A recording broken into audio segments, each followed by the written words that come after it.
Welcome to GamecockPod Live.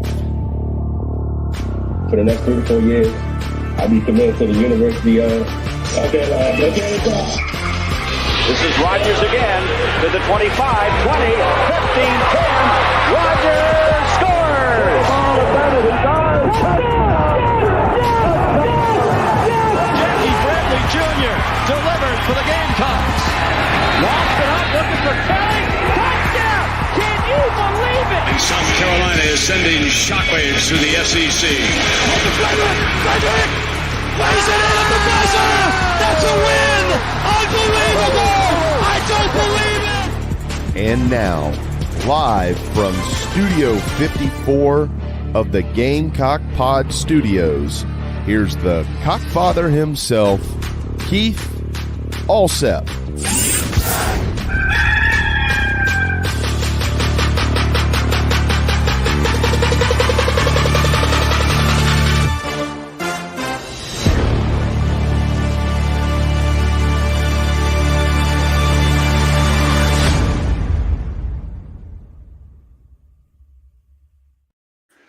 All right, everybody, welcome into Gamecock Pod Live for July the 19th, 2023, episode number 1254 of Gamecock Pod and Gamecock Daily, Gamecock Pod Daily. We have a great show coming up today. In just a few minutes, we will be joined by my good friend and the co-host of Inside the Gamecocks, Jamie Bradford. JB is an expert on Gamecock baseball. We will chop it up for a few minutes about that, but then we will slide into a conversation on Gamecock football, on SEC Media Days, on the team, on newcomers and recruiting, and a whole lot more. Then, in the second part of the show, we will be joined by Emily Adams from the Greenville News and USA Today, and we'll also talk a lot about SEC Media Day. She is on her way, or will be on her way shortly to Nashville, to arrive in time for Shane Beamer's appearance tomorrow on the dais, and also Spencer Rattler, Kai Kroger, and Tonka Hemingway. They will all be there as well. And I don't know if Beamer and Josh Heupel will finally get to exchange handshakes, since they didn't exchange handshakes after that 63-38 ass whipping they took at the hands of the Gamecocks last November. But I have a feeling that will be kind of a very chilly exchange if they follow each other. Not a whole lot of love lost there. All right, let's jump into our Nana's Porch news, notes, and headlines, brought to you by Nana's Porch, a full-service catering company servicing the greater Charlotte area. Whether it is a banquet, a corporate event, a wedding, whatever the occasion, maybe it's just a big backyard bash with the whole hog barbecue, Nana's Porch has got you covered. You want to bring in a food trailer for any kind of event, whether it's the end of your Little League season, maybe it's a women's or men's group at church, maybe it's a Boy Scouts or Cub Scouts or Girl Scouts. Nana's Porch voted one of the top 3 food trailers in the local newspaper poll there in Charlotte. And as we all know, their pimento cheese, good, no doubt about it, voted number 1 In the meat and cheese category by the North Carolina Specialty Foods Association. Check them out at nanasporch.com. That's NANASPORCH.com. Get in touch with my good friend Chris Payne. Support this Gamecock-owned and operated business.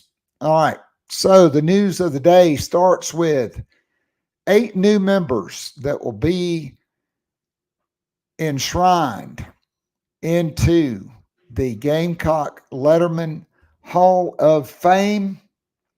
Maybe I should say inducted instead of enshrined.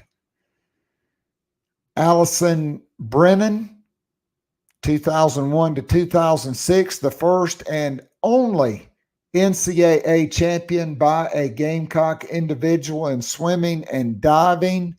She will be inducted. Ernest Dye, one of the best offensive linemen to ever play at the University of South Carolina. I was just having a conversation about him yesterday with my good friend Jerry Inman. They were teammates.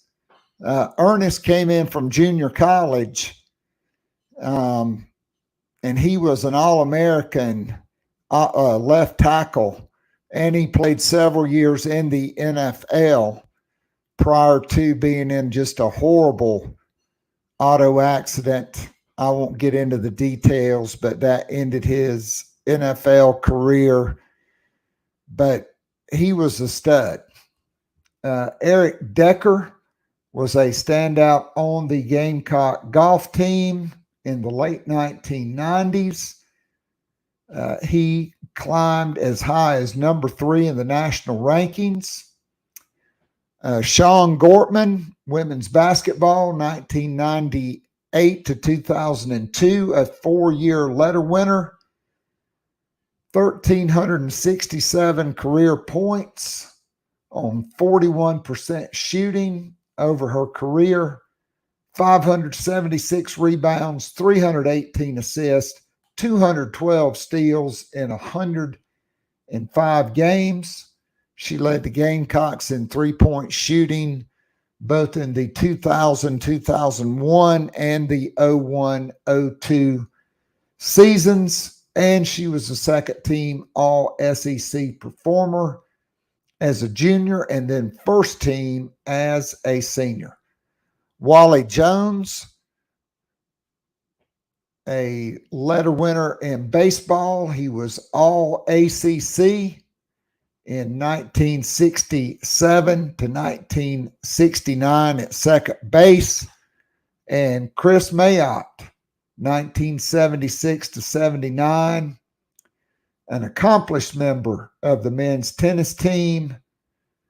He had a tremendous record and advanced to the NCAA quarterfinals in doubles. And 2 more to go. Kim Pietro, 1996 to 99, a 4-year letter winner for the Gamecock softball team. And Demetria Washington, 1999 to 2003. She was a sprinter who specialized in the 400 meters. She was a 6-time NCAA champion and part of South Carolina women's outdoor track and field team that won the 2002 NCAA championship, which was the first national championship for any Gamecock sports team. Congratulations to all of these great Gamecocks for their induction into the South Carolina Letterman's Hall of Fame. All right, elsewhere, the Gamecocks add a commitment from the baseball portal from Marist right-handed pitcher Drake Quinn. Really good stuff. Throws in the 90s. He did have some control issues. That's what Matt Williams is for, but he throws 5 pitches: fastball, sinker, cutter, changeup, and he's got the big sweeping breaking ball as well. And so Gamecocks add him to the pitching staff and are in hot pursuit of 2023 pitcher Jake McCoy, who signed with Wofford. Their coach left. He has since sought a release and has been granted a release of his national letter of intent.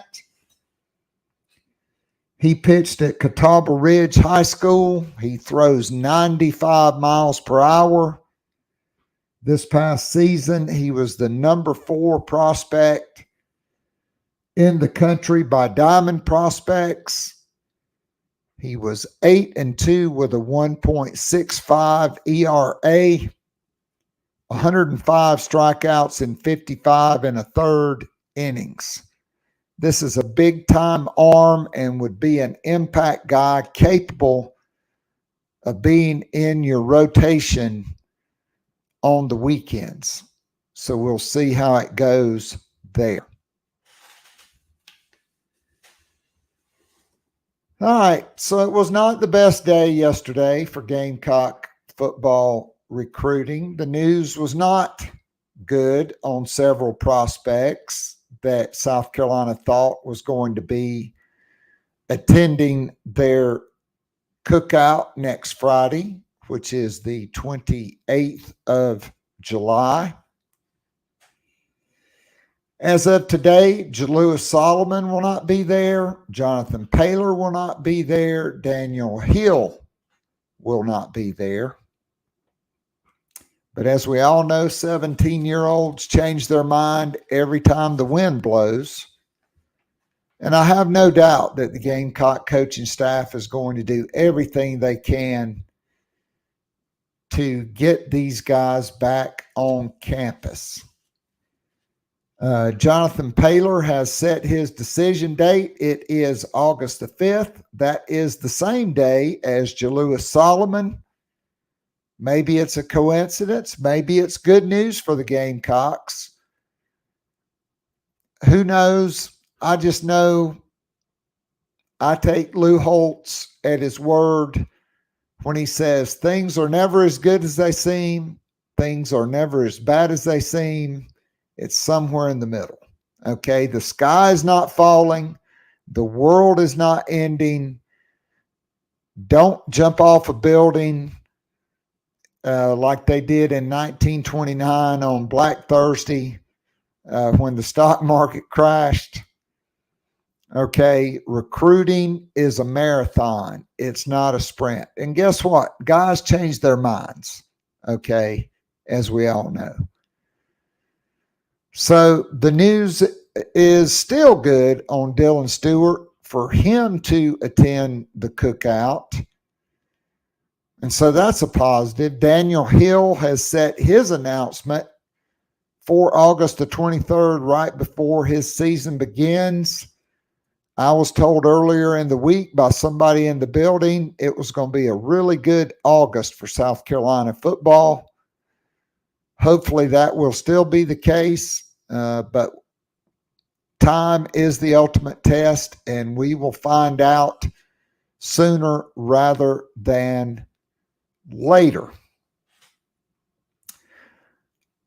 Clemson has offered Gamecock offensive line target Elijah Thurman, 6'4", 275, of Hinesville, Georgia, at the Bradwell Institute. Used to be a Gamecock stronghold. Kevin Harris came out of there. We'll see where he goes on the 28th for the cookout. Hopefully he will still show up at South Carolina. Clemson has kind of lost out on several of their offensive line prospects, so now they've offered Elijah Thurman. So as far as Jalewis Solomon is concerned, here's the good news. He's not visiting Florida State. This has been a two-horse race with South Carolina and Florida State jockeying for pole position throughout. However, he does have an older brother at Auburn, and as of today, he is going to Auburn. So at least he's not going to Florida State. Hopefully, Torian Gray, Clayton White, Shane Beamer, and company can convince him to get to Columbia prior to the dead period getting going. All right, and congrats to one of my all-time favorite Atlanta Braves, the crime dog, Fred McGriff. A great trade deadline acquisition a little over 30 years ago by the Atlanta Braves. And they turned it around. I think they were 8, 10, 12 games out of first. They wound up winning the division that year, and I made a bet, which will not be revealed, which is probably the greatest bet I've ever won in my life, and I'll just leave it at that. But the crime dog, Fred McGriff, going to the Hall of Fame. Congratulations to him and his family. He deserves it, no doubt about it. All right, we will be back momentarily with Jamie Bradford. But first, let's pay some bills. Here we go. If you enjoy listening and watching the free Wednesday show, now live streaming on YouTube, and would love more Gamecock Pod daily, join our growing Gamecock family by becoming a monthly or annual subscriber. You'll be able to listen to the show every day of the week and listen to guests like J.C. Sherbert, Hale McGranahan, and John Whittle from thebigspur.com, Colin Taylor and Mike Uva from Gamecock Central, Emily Adams from the Greenville News, Ben Portnoy, Michael Lanana, and Jeremiah Holloway from GoGamecocks.com, Michael W. Bratton, the host of That SEC podcast, and many, many more. As a VIP subscriber, you can join or listen to the weekly live Zoom call with up to 100 of your favorite Gamecocks and friends. After the show is an unrecorded overtime segment where the real scoop gets dropped and discussed. It's like going down to your local pub or sports bar and having a conversation with your Gamecock friends about last week's football game, men's and women's basketball games, and Gamecock baseball. And of course, there's always recruiting to discuss. In addition to the weekly Zoom call, VIP subscribers get the most popular podcast, The Morning After, which is released every Sunday morning during football season, and more VIP perks are in the works. Follow Keith on Twitter @KAllset, or follow the show on Twitter @GamecockPod. Go to the top of the homepage and follow the link. If all else fails, go to patreon.com/GamecockPodDaily. Join now and get up to 3 months free off an annual VIP subscription. You will love it, guaranteed. Now, back to Gamecock Pod Live.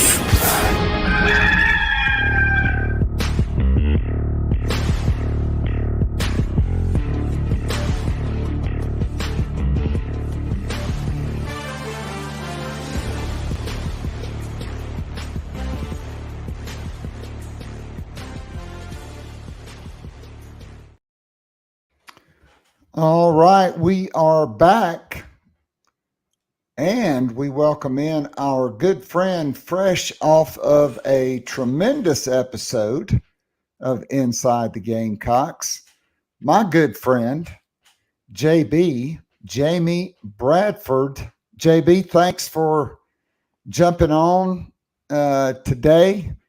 Outstanding interview with the young lady from Park Ave, which is a branch of ESM, which is now under the umbrella of Carolina Rise, a logo that is prominently displayed on this layout. Thanks to Phil Mullinex for that. So how's it going, man? How you doing? How was Delaware? How was the vacation? Good. Yeah, it was good. We needed it. That's for sure. Of course, we were looking at our bank account last night, and now we're kind of regretting some of it, but it was good. Brother, weather, aren't we all? You know, believe it or not, the weather wasn't much better up there. It was for that time for Delaware, it was hot. It was in the low to mid 90s, and that's rare. But so that was good. Actually, ran into a couple of random people up there who watch our program, which was unbelievable. One of them was on the boardwalk in Rehoboth. And so that was really neat. So if they watch your show too, hats off to both of those gentlemen. Really appreciate that.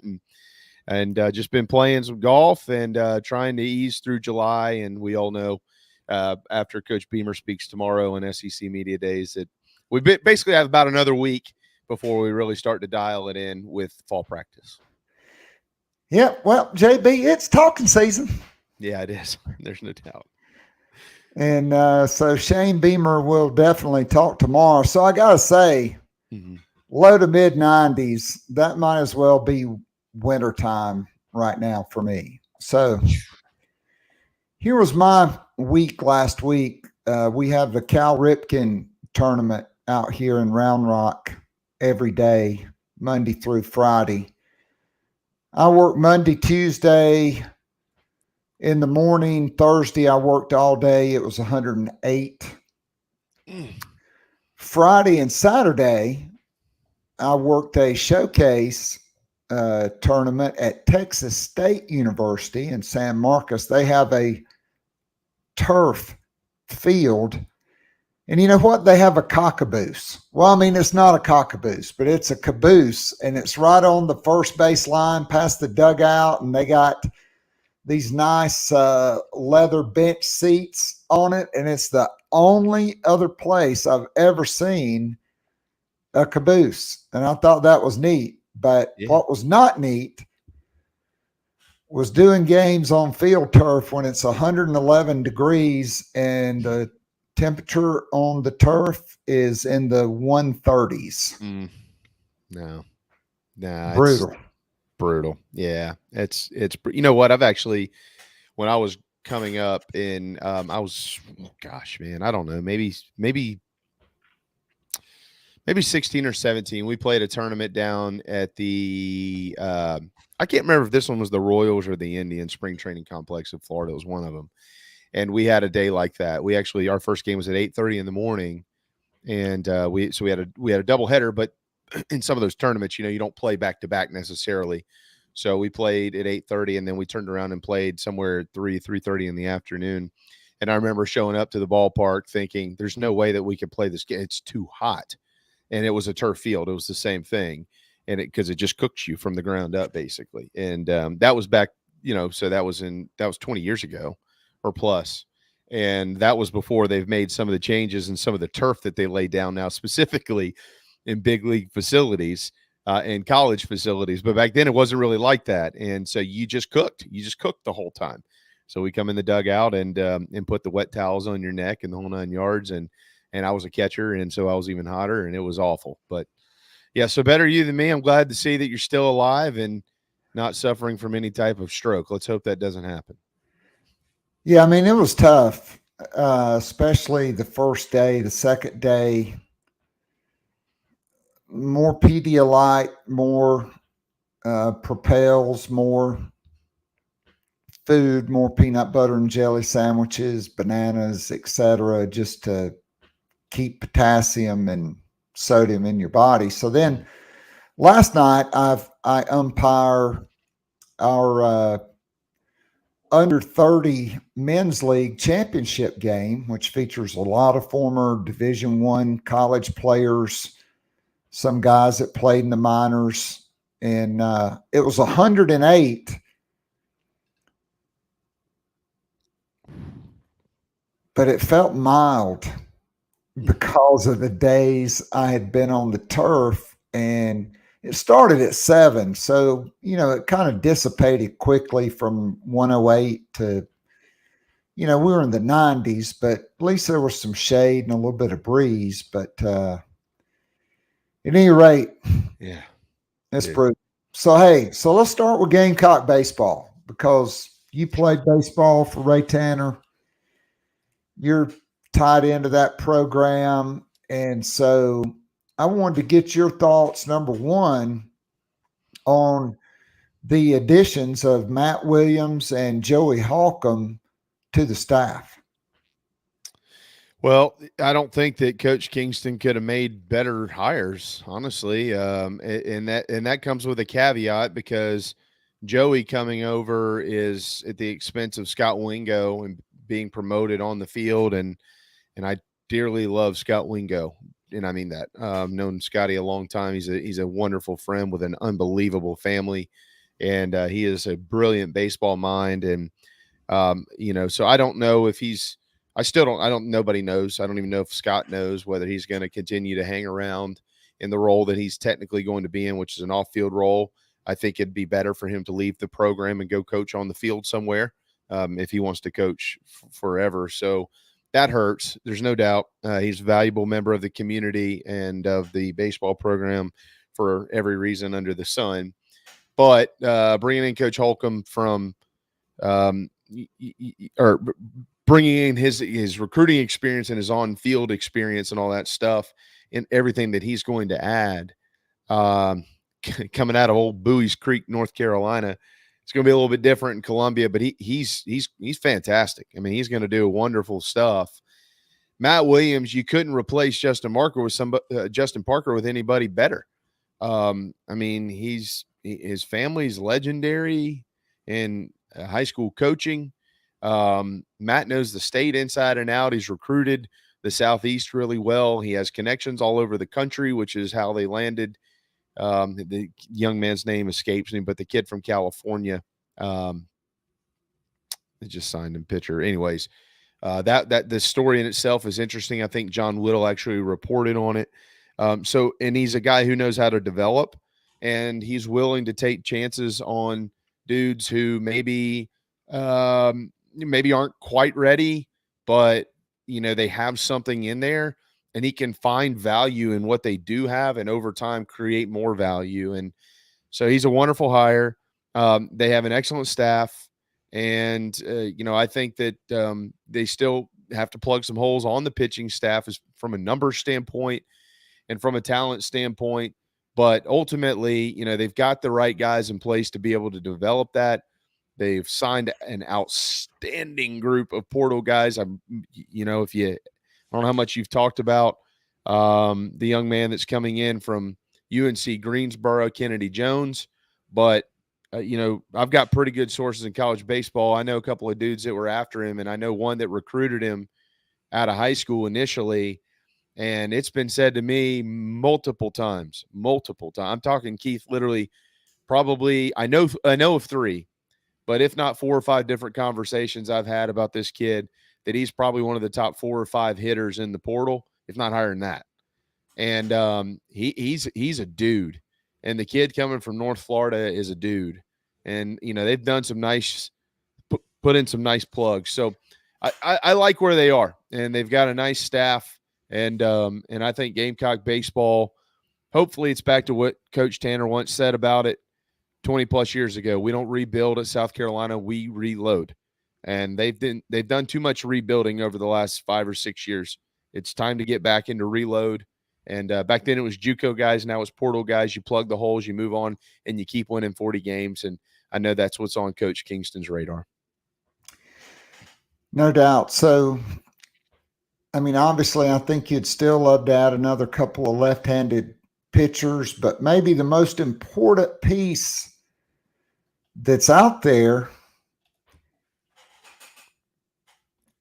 well, Jake McCoy, who throws 95 miles an hour, who was the number 4 prospect by Diamond Prospects.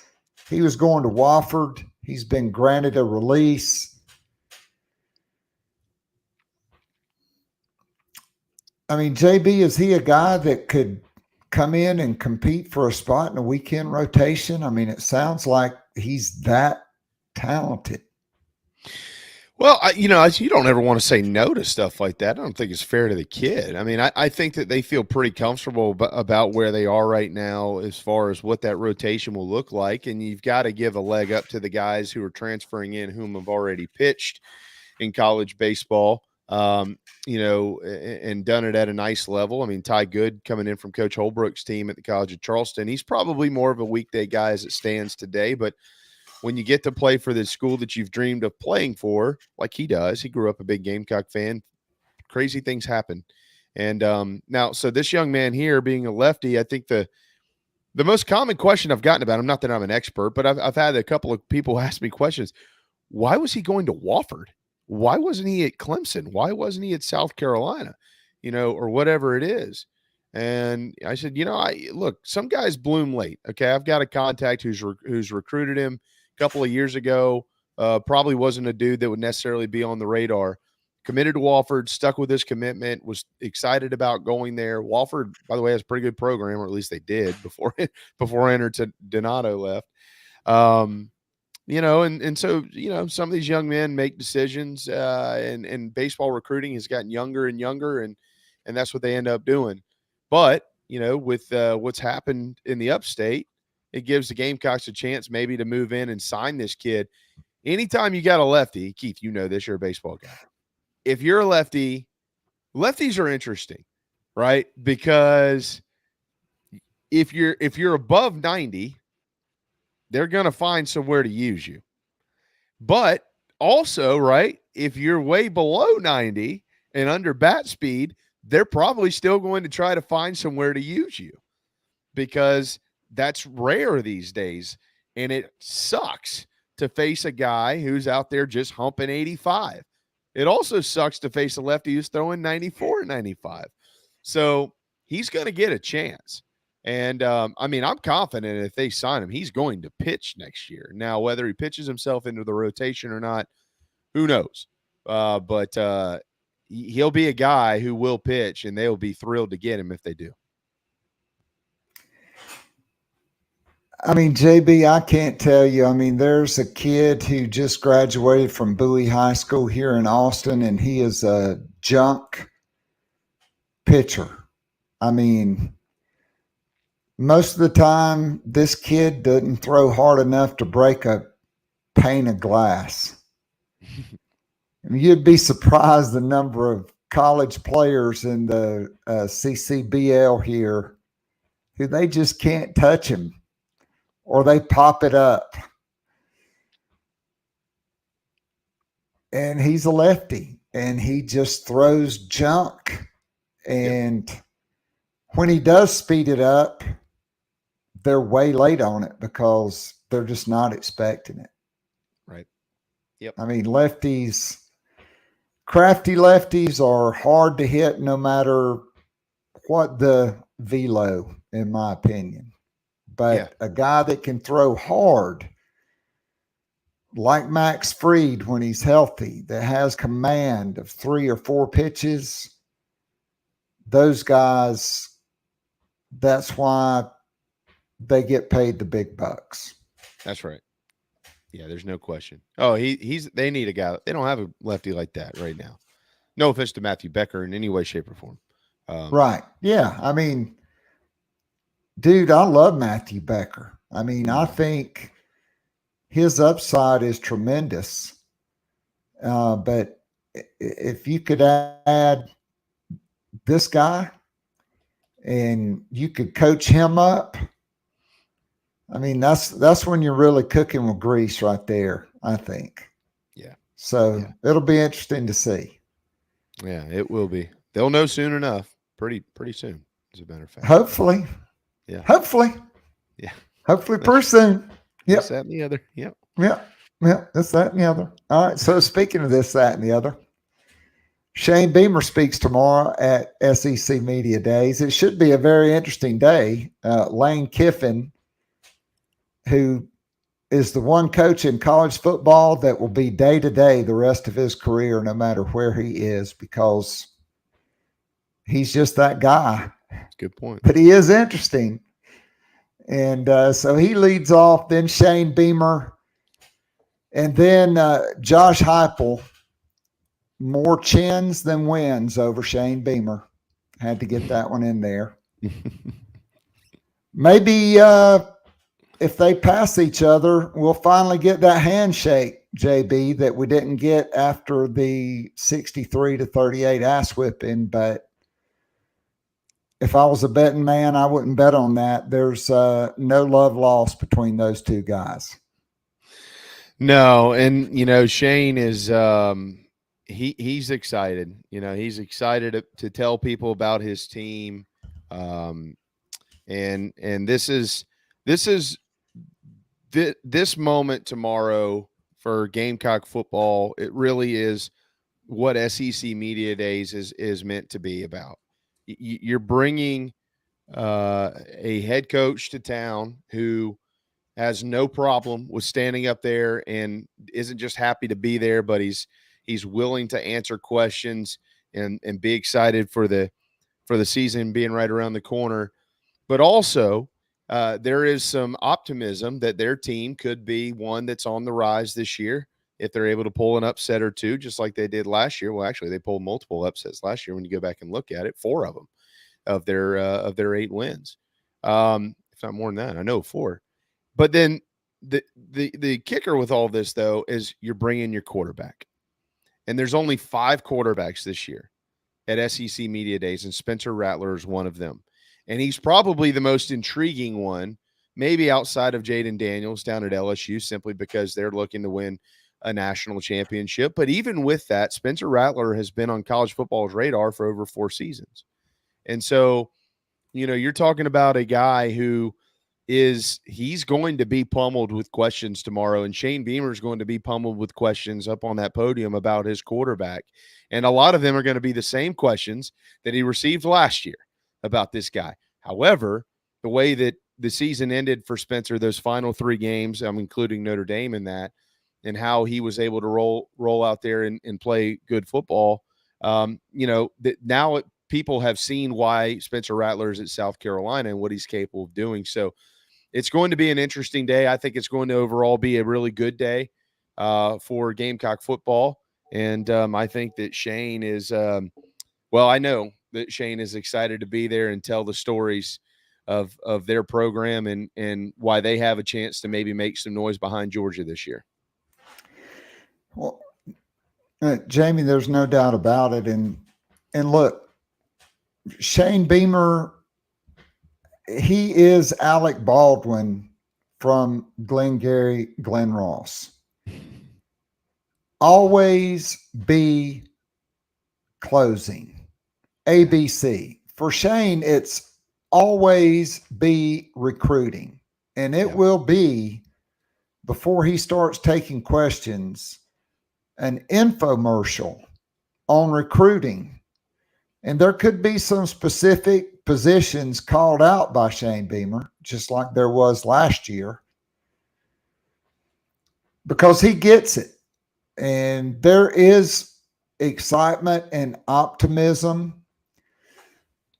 I mean, the last 2 years, I've labeled it as the summer of Shane, because from the culture building, the summer recruiting has been off the chains. This year, thus far, it really hadn't been the summer of Shane. It was the spring of Shane. Yeah. But he's got an opportunity to reset that tomorrow. Okay, because there is still one recruiting weekend, and then there are several decisions in August, which is the hottest month of the summer.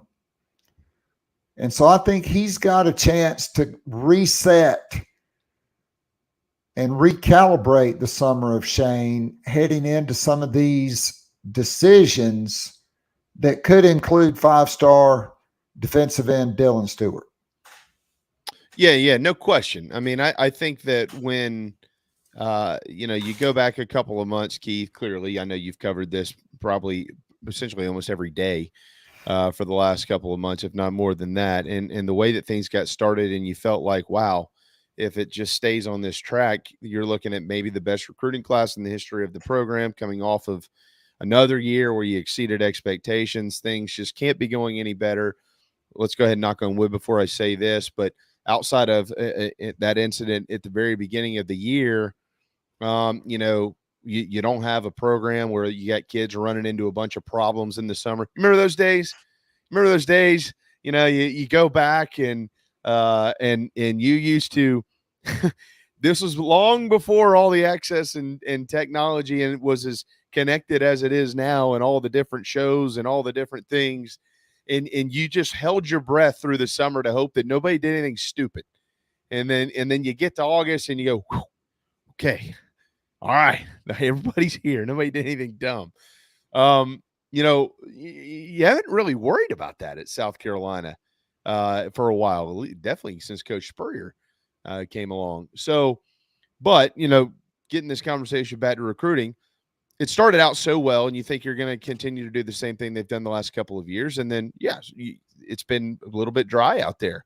You see guys putting on different hats, predicted to go to different programs. They're top-notch guys. I think part of that is the fact that they have increased their pool of recruiting, jumped in a deeper pool, maybe is a better term, of recruiting so quickly. They're going after some of the top prospects. They're not just going after the top prospects in South Carolina. They're landing all of those, but they're going after the top prospects all over the place, and they're getting into these big dog fights with the best programs in college football, who they have deep NIL pockets. They have incredible tradition. They have elite recruiters. They have all of the things that you need to sign the best players in the country, and they're losing some of those battles. Now, they haven't lost them all. And I think some folks are fearful that maybe the last few big ones, at least of the summer, could go against South Carolina. I'm not one of those people that's convinced of that. I think that there's a ton that changes day to day with these kids, and it's going to go up to the final hour with a lot of it. But it's not also a slam dunk like it seemed to be for a while with a lot of the other dudes too. So to your point, this is one of those instances where, outside of a couple of fan bases out there, eliminate the fan bases, eliminate Clemson, eliminate Tennessee. You could probably go ahead and eliminate Kentucky and maybe a couple of others who just despise seeing Coach Beamer on television. As it pertains to the actual program, Keith, recruits, their families, your fan base, the media, the more you see of Shane Beamer, the better. The more he's in front of the camera, the better. He's a guy. I had a conversation yesterday at the golf course about Shane, who was about 100 yards away from me when I was having this conversation. And I said, Shane is in a unique spot because he's going to make a ton of money in coaching. And money has gotten to be so much in this industry, right? And you don't have to coach like you used to coach. Now, if you want to coach for 30 years, fine, because you love it, and that's great. But there's going to be a handful of guys at some point in time who are going to say, I'm 45. I've done this for 35 years. I've made $40 million, $50 million. I don't need this pressure anymore. And Shane Beamer is a guy who would fit right into SEC Nation. He would fit right into College Game Day. He's a very likable dude. And when you see him on TV, you know what I'm talking about. And so that's kind of what I'm getting at here is the more you see on television of Shane Beamer, the better off that's going to be for your program. I don't care what other fan bases think. I care about the program. And he is an unbelievable representative of that. So tomorrow will probably be another example. I totally agree. So let's jump into the team. So, one of the questions, obviously, probably multiple questions that are going to come up, it's going to be about Dowell Loggins. And on this podcast, we don't mention the name of the previous guy. Mostly I just call him Captain Dumbass or the previous guy. And so, JC or JB, based on your inside information, based off the people that you talk to close to the program, inside the program, I mean, is it as positive as I'm hearing? Because I think Dowell Loggins is basically the anti-Captain Dumbass, if that term makes any sense. Well, I'm gonna name drop on this one to help make this conversation a little bit easier for me to have. I think it's pretty well known out there. I've got a a wonderful relationship with my dear friend Pat DeMarco. And about any time we talk, I just listen. I'll ask Pat. I'm not talking about on the air now. I mean, certainly on the air, but off the air, I'll ask him a question because I'm trying to learn. When I cut the mic on and I cut a camera on, I don't want to say something that isn't correct. And so I want to make sure that I know what I'm talking about. And so I ask him lots of questions, and he's the only guy that I am close enough to be able to pick up the phone and call him at 6 a.m. because I know he's up like I am with children, or at 11 o'clock at night, and say, hey, I was thinking about something, and ask him that question when it comes to offense or football. And the reason why I lean on him is because he spent a long time in the NFL, and so did a guy named Dow Loggins, and he understands NFL offense and he understands college offense. And Gamecock fans, and rightfully so, I'm no different from most anybody, have PTSD, and they should, because there has not been an incredible run of offensive coordinators here. Kurt Roper had a cup of tea in the NFL, and I don't know, maybe he had a little bit more rope to do what he wanted to do. It would have been different, but it wasn't very good. Of course, you would have loved to have had him back over last year. We saw what happened last season. Brian McClendon was not in a spot to really be able to call plays. And so, the last great play caller you had was a guy named Steve Spurrier. And so now you bring this dude in who's got a decade, or actually more than a decade's worth of experience in the league, but coaching guys who their full-time job is to be in the league. They get up in the morning, they're at the facility for 10 to 12 hours a day. They're learning the offense, they're understanding the offense, they're executing the offense, and that's what they get paid to do. That is not the same in college football. And so I often lean on Pat to make sure that I am understanding how this could work. And the returns that I have received based on, the information I get from him, but also others who just watch it, is that you have a guy who understands the differences. Now, that doesn't mean that you have a guy who's going to be the best play caller you've ever had. It doesn't mean that you have a guy who's going to crank up the heat on week one and Carolina's going to hang 60 on the Tar Heels. It doesn't mean that this is going to be one of the best offenses in the history of the school. It doesn't mean anything necessarily at this point in time. But it does mean that there's a guy who is understanding of the situation that he's in. And I think that that's really important, because I don't think that the guy last year necessarily understood that situation, at least until the end of the year, seemingly. And so when you have that, I feel like you have a chance if you have good players and if you have a good quarterback. Well, we know they have a good quarterback, and we know that largely they have good players. And so you feel like there's a chance. And the earlier that this all comes together, the better. If it comes together in week one, that's wonderful. But I do feel like it's going to take, 2 or 3 games, Keith, for them to get it figured out. But based on what I've at least heard, I'm confident that this offense, there might be weeks where they're shut down because the other team is better. That's going to happen. But you won't walk out of the ballpark wondering what you're watching. You'll just know that you just had a bad night. I agree, and I look at that game in Athens, and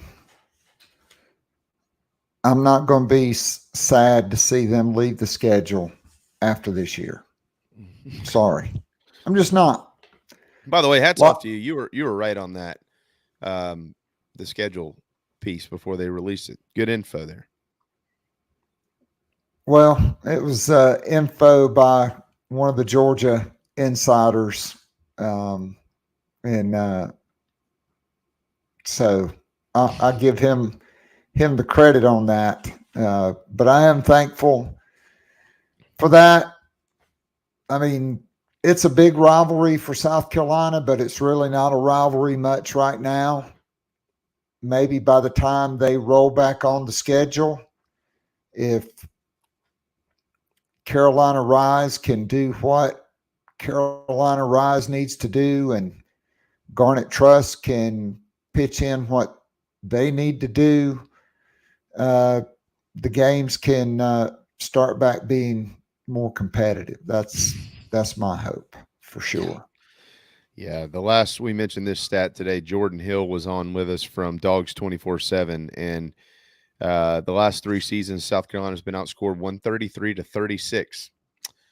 It has That's not about been, like Clemson under Muschamp. yeah. Well, and I look, man, and I know you got Emily coming up. I don't want to take up all the time, all of anybody's time here, but Carol, look, that's one of the things where I think Gamecock fans deserve a lot of credit, and I give our own fan base a lot of junk sometimes because they fall off a cliff when any little thing happens. However, with that said, this fan base has been around a long time. We've all watched. It's not like this used to be some perennial power in college football, and all of a sudden they just took a nosedive, and everybody's trying to figure out what happened. Steve Spurrier built them up. Everybody thought, myself included, that they had achieved a new level of or they had raised the floor, so to speak. Hey, maybe we are an annual 8-4 program, and some years we'll go out and win 9, 10 plus games, and but a bad year around here might just be 7-5 instead of 3-9 or so. And in addition to that, it's not like Carolina had been losing games since they've been around. They've lost a lot of football games over the years. Okay, I think where people had issues with Coach Muschamp, and if you go back and look at some of the records like Will had early in his tenure compared to Shane, they're literally almost exactly the same. Same thing with Steve Spurrier.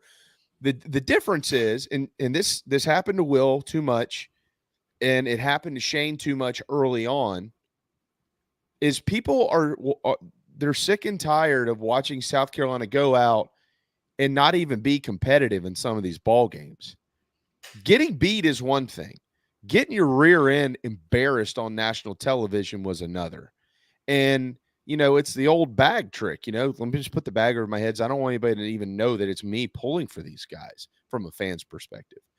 Well, I understand that. If you get beat, you get beat. That's fine. Getting embarrassed every other week, that's a different story. Now, Shane began solving that problem last year at Kentucky. And it turns out they ended up being okay on the road because they, of course, went up to Clemson and ended that streak. But, in his first year, he was as embarrassed as anybody being the face of the program. I would imagine Coach Muschamp was too. That's where people had a real issue. Hey, it's not about losing. It's about looking like you're a JV squad facing the Green Bay Packers. This is ridiculous.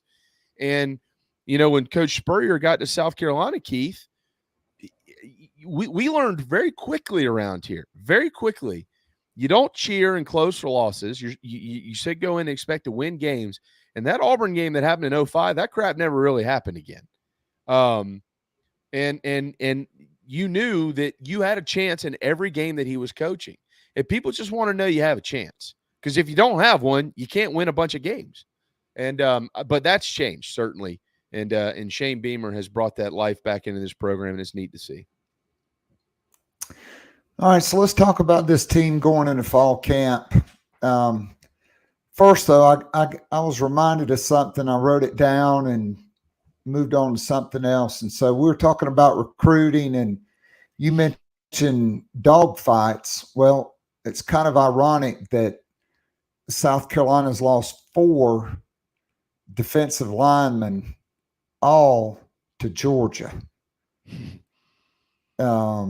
Unfortunately. Yeah. And, that's just the way it goes. And it is big boy recruiting. And so my vacation started by attending Brad Lawing's memorial service at Lexington High School at the gymnasium. And Brad, he had many sayings. Some of them I can't repeat on air.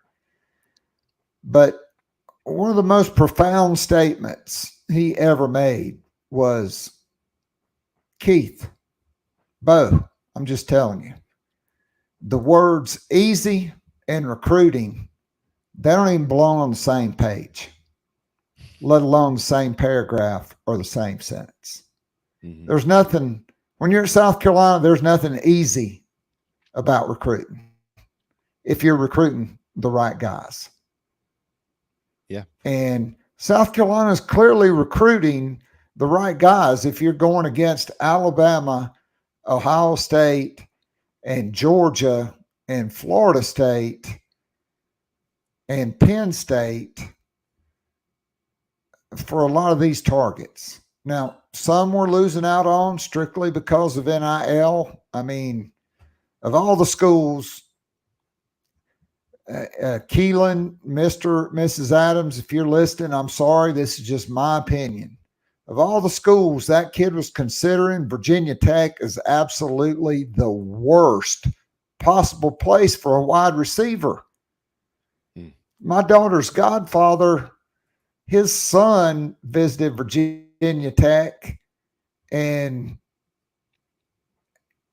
they didn't even know what the plan was on offense up there because Brent Pry's a defensive coordinator. Right. And so I just say this. I'm not saying that couldn't change, but it could change. You know, Daniel Hill, I drove through Meridian, Mississippi to Tuscaloosa, JB, on I-20. It's just like being on I-26 and coming from Spartanburg to Columbia. It's 90 miles. Right. But it's also Alabama. Yeah. Okay. You're in big boy battles here. And I'm not willing to throw in the towel either, really, on any of these kids. And there will be others that will emerge, and there will also be a transfer portal, which Steve Spurrier and Will Muschamp and Lou Holtz did not have the benefit of having. And as we all know, recruiting is a marathon. It's not a sprint. So I just wanted to throw that in. Easy in recruiting, Brad Lawing says, do not belong on the same page. Absolutely. All right. So fair or unfair, Clayton White is on the hot seat this year. No, I think that's fair. I think that they need to improve defensively. Like their talent, I think they've improved in some spots, certainly. I know they've got some young talent and some young guys are really excited about. Probably the best looking group of linebackers you've had in a while. We'll see how they play. I think there will be some surprises up front. But I think it's fair. He's done a nice job, but they probably need to do a better job on that side of the football as well. And so I would say that that's fair. Yeah. I mean, if you want to go where Shane Beamer wants to take this program, you can't allow 198 yards per game on the ground. Yep, absolutely. You just can't do it. Especially now with the new rule change, which is one of the things that's been brought up at SEC Media Days. Everybody slashed their wrist and wanted to drive their cars off bridges, and the world is ending because in college football now, they're not stopping the clock on a first down unless you go out of bounds on the first down.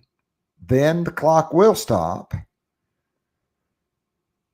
except for the last 2 minutes of each half. Well, guess what? The only time anybody really cares about the clock stopping after a first down is in the last 2 minutes of the half when you're trying to get a score before halftime or to go down and win the game. Right. I tried my best to watch this poor guy they promoted Steve Shaw out of his job because he was terrible, and they brought in this guy. And Steve Shaw's a much better speaker, I can tell you that. I heard him last year. I'm going to hear him again on Saturday in Dallas at the Texas High School Football Officials Conference. Heard you guys talking about the high school coaches convention, which was last week in Texas. And Texas high school football, it's different. It's just like NCAA football. There are some UIL exceptions, but the NCAA rule book, predominantly Texas high schools abide by all those rules. So God love him. Yeah. He's got a tough job. Officiating is a thankless profession. It's an older profession because younger guys are not joining. They need to get younger and more athletic, and they need to train them and coach them up for sure. Really, other than Jimbo's non-answer answer on Bobby Petrino, which that's another dude that's day to day. I mean, you never know when he's going to show up with a neck brace and a scuffed up face. All it's going to take is one ride on a Harley with a hot co-ed. But yeah, that's going to be interesting. But I did think the commissioner made great points on name, image, and likeness and the need for congressional oversight and to have a national NIL policy so you don't get the state attorney general of Tennessee threatening to sue the NCAA if they give them a bowl ban for hundreds of level 1 violations simply because they've got a name, image, and likeness law that would take money out of the student athletes' pockets. Now, I'm not a lawyer. I have stayed at a Holiday Inn Express, but that notice of allegations was well before they passed that NIL law. So to me, it just goes to prove, I don't know how much longer the NCAA is going to exist because it's just a feckless, useless organization, quite frankly. No, but yeah.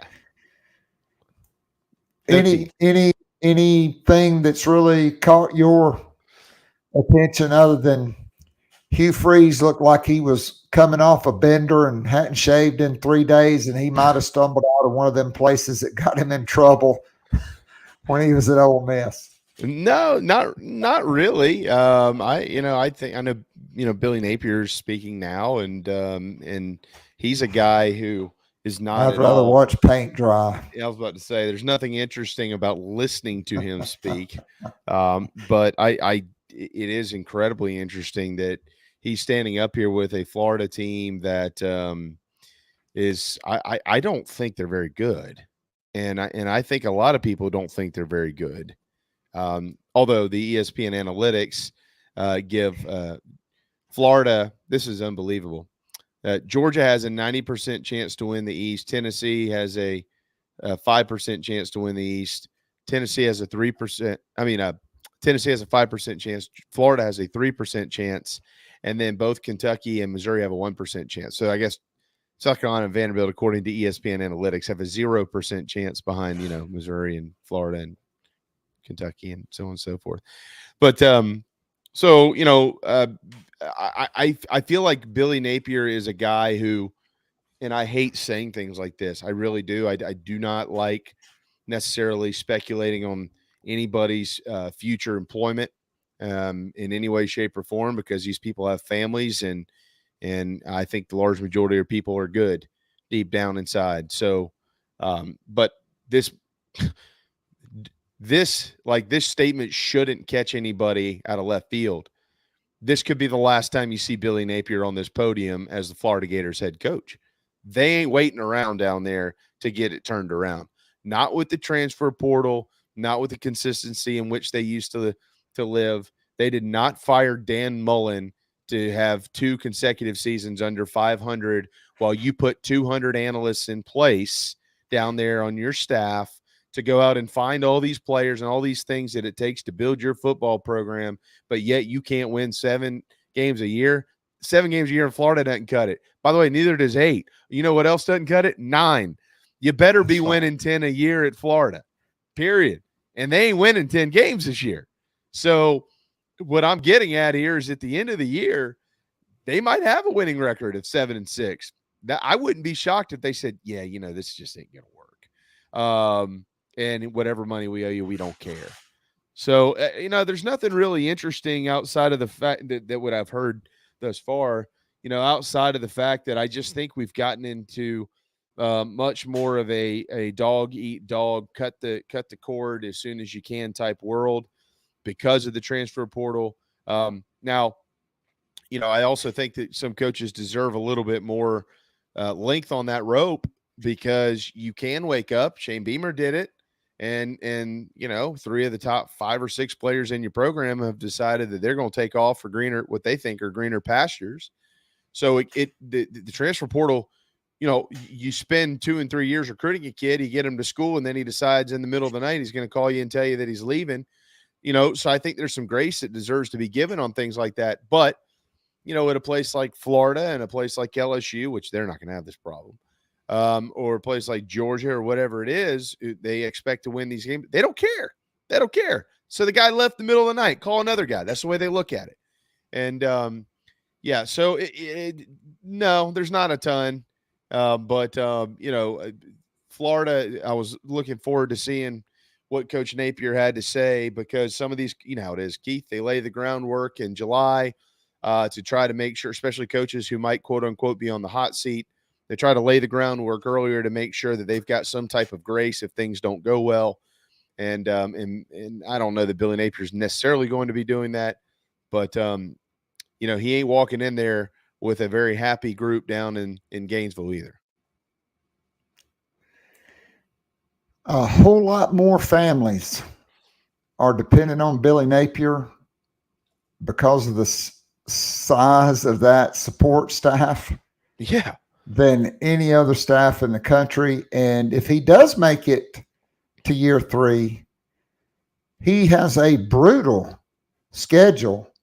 And even in the non-con, they've got Miami, FSU, and, oh, by the way, Gus Malzahn in Central Florida sitting over there who would love to just tattoo their ass, in addition to 8 SEC opponents.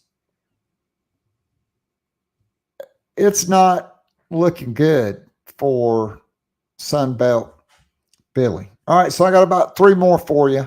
Let you go. Yeah, you're fine. I'm good. DeKerian Joyner at running back. Yeah. Man, is this...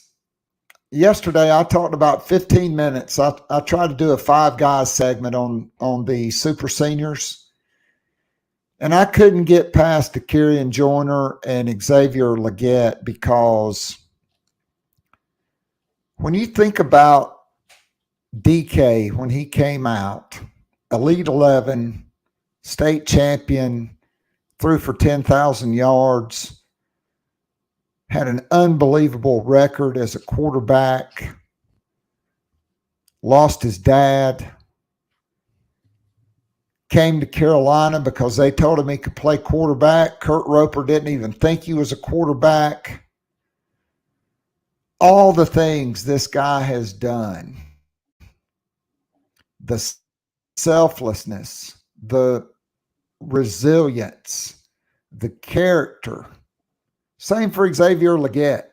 His career probably hadn't turned out the way he thought, but I mean, part of that was he didn't have a wide receivers coach until Stepp showed up, and then he missed practice spring practice because of an injury the first year. Mm-hmm. Quarterback. Dude came in and saved the Georgia game in 2019, made big plays against Tennessee. Last year, now he's probably going to be your starting running back. After that belt or the Mayo Bowl, he could have said, I'm out of here. I've proven I can play quarterback at the highest level. I'm going someplace else. He hadn't done it. No. He stayed. He's been a great teammate. He's been loyal. He loves the University of South Carolina. And now, well, we need you were a quarterback, then you're a wide receiver. We had to move you back to quarterback, but then you're a receiver again. Well, now we need you to be our starting running back. So now he's listed as a running back, and he's 6'1", 229 pounds. Yep. Well, and Keith, when I saw him and got to spend some time with him back in April, I don't know if he was 229, but I guess it took Coach Fink putting out the preseason media guide for people to finally believe what JC and I know some others kept trying to explain to everybody every day. This guy looks like an SEC running back. And if he wasn't 229 then, he was probably pretty close. And, I mean, that was the first thing you noticed when he walked in was, well, they clearly have made it a point to not only tell him, but focus on the fact that he's going to be a running back for 12 games this year. That's what his body looks like. And I've been around a few running backs in my time, and his looks pretty good. Now, okay, I hear the other side of that. Absolutely. Well, he's never been an SEC running back for 12 games. He might get hurt in the first one. We don't know. He's never done – he doesn't know when to cut it inside and cut it outside. That's fair. I can't have the conversation. I don't go to practice. I don't know what he's looked like running some of these plays and running routes out of the backfield and knowing who to pick up and not who to pick up and things like that. But here's what I do know. And this is why I think that there's some – I know, first of all, I know he's worked his rear end off, and I know he has actually picked up more of it than you would probably think he has to this point. I also know this. Again, we'll go back to Coach Loggins, a guy who understands what he has, who he has, and who can and cannot do what. That's important. So having an offensive coordinator that gets that, that's number one. He also has a guy named Spencer Rattler at quarterback who's been around a while. And this isn't just some QB who, well, he's a really talented guy, but he's young. That's not the case here. You have a true quarterback in there, and you have a quarterback who knows what everybody around him is supposed to be doing and where they're supposed to be going and all those things. And then here's the most important thing. This is his 6th year of college football. He's been around longer than all those other guys. He's been around longer at South Carolina than Dowell Loggins and Spencer Rattler combined times 2. Okay? So he's a guy who understands the game of college football, period. He gets it.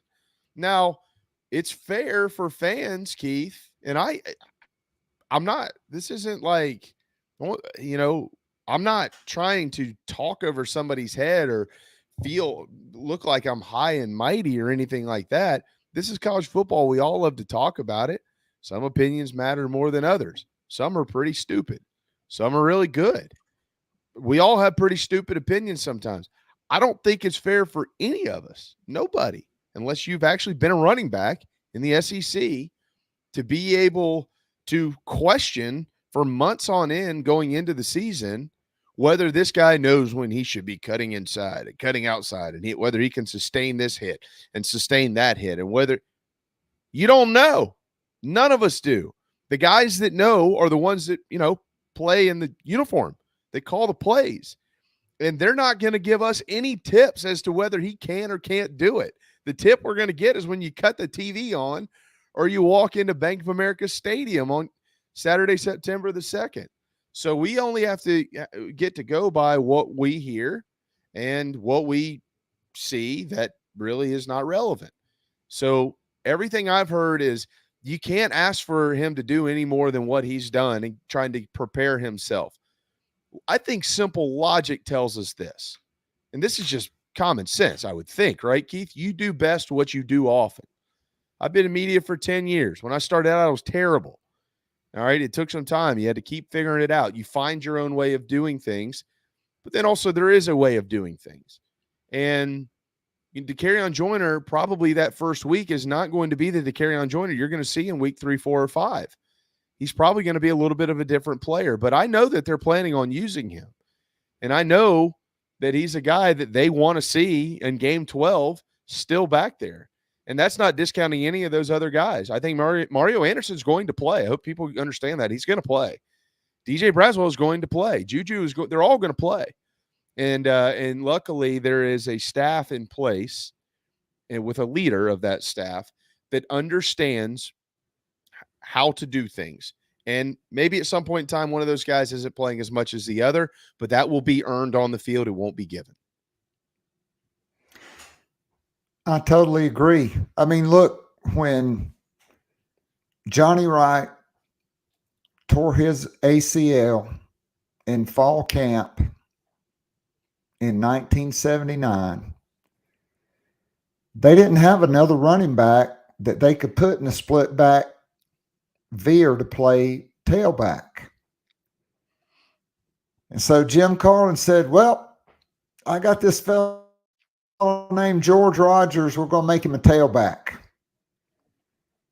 And the first game of the season was against North Carolina, and they lost. I mean, there was a dude on the other side of the field named Lawrence Taylor. He was pretty damn good. But George Rogers' first game in the I formation was not his second or third, or I think he had over 20 straight games of 100+ yards rushing before it was said and done. But it took him a game or two to figure it out. And DeCurion, those carried the ball a ton from the shotgun. Yeah. In high school, at South Carolina. And so there is that. All right, so everybody's talking about Nicholas Harbor. Obviously, he's the newcomer. He's the 5-star. He's one of the fastest men in the world. He's probably the fastest 6'5", 241-pound man in the world, that's for sure. But there are other newcomers that I hear about, JC hears about, you hear about. I mean, this was not a one-man signing class, right? I mean, this was a very good recruiting class, and I think there are going to be a lot of young guys that are going to play. And so other than that guy, Nicholas Harbor, who are some of the newcomers that you expect to be on the field and their roles to increase as the season goes on? Well, I mean, I think there's two parts to that question, and I'm pretty sure you're asking specifically about the young freshmen. But I mean, from a obviously you bring in the guys in the transfer. Yeah, I'm not talking about Trey Knox or Joshua Simon or Yeah. Nick Gargiulo or You're talking about Eddie the young Lewis. guys. Yeah. I do want to make sure I mention this though, because we've done it since day one, since he got to campus. He was the first. Actually, it was the first name that was mentioned to me. Josh Simon is going to be a player. He's going to be a player. He's going to be a player. He's going to be a player. Don't forget that. Just trust me. He's going to be in a lot of different roles, and you're going to look out there and go, "Oh my God, this guy's from Dalzell and he's a Western Kentucky. What in the world?" And he hunts and fishes, which is even better. Yeah. So when you look at the young guys, look, I you gotta like what a guy like Jalen or Jelon Kilgore is going to be able to do. I mean, his name just keeps coming up, man. Every time that you have a conversation with anybody in that program, his name comes up. And so, I think that I think not only is he a guy, Keith, who is going to step in and play, I think he's actually going to step in and play immediately, if that makes sense. I think you're going to, once you get into fall practice, you're going to hear so much about him that it's just going to be impossible to not see him out there. Look, Xavier McLeod's going to play, and I know there's some people who are concerned about his weight loss. Well, here's what that tells me. He needed to lose 36 pounds. That's what it tells me, because Luke Day isn't dropping him down to thin him out and not be able to sustain himself in the league. You know, you got to remember he is leaning up. So, and he came in heavy. I don't know if anybody knows that, but he came in heavy. He was baby fat. And so they needed to get him right, and they did get him right. Now, would you like to ideally see him? And he may be 320 next year, but it'll be a completely different looking 320. Well, that's what I'm saying. You know, like, yeah, exactly, Keith. The guy's been on – I mean, come on, man. We've been doing this a while. Guy's been on campus for 6 months, and he's lost 36 pounds. He's losing 6 pounds a month, and he hadn't quit working out. I mean, obviously they're leaning him up and making him strong, but then, yeah, the bulk's going to come. It ain't going to come this year. He's not going to play at 300 pounds this year. He might maybe plays at 290. I don't know, but he's going to be between 280 and 290, but he can play. He can play. Now, he's not going to be – I don't think he's going to have a role out there. I think my money is more on Nick Barrett and TJ Sanders being surprises to people. But, you know, this is a guy who's certainly going to play. All right, so let's go beyond that.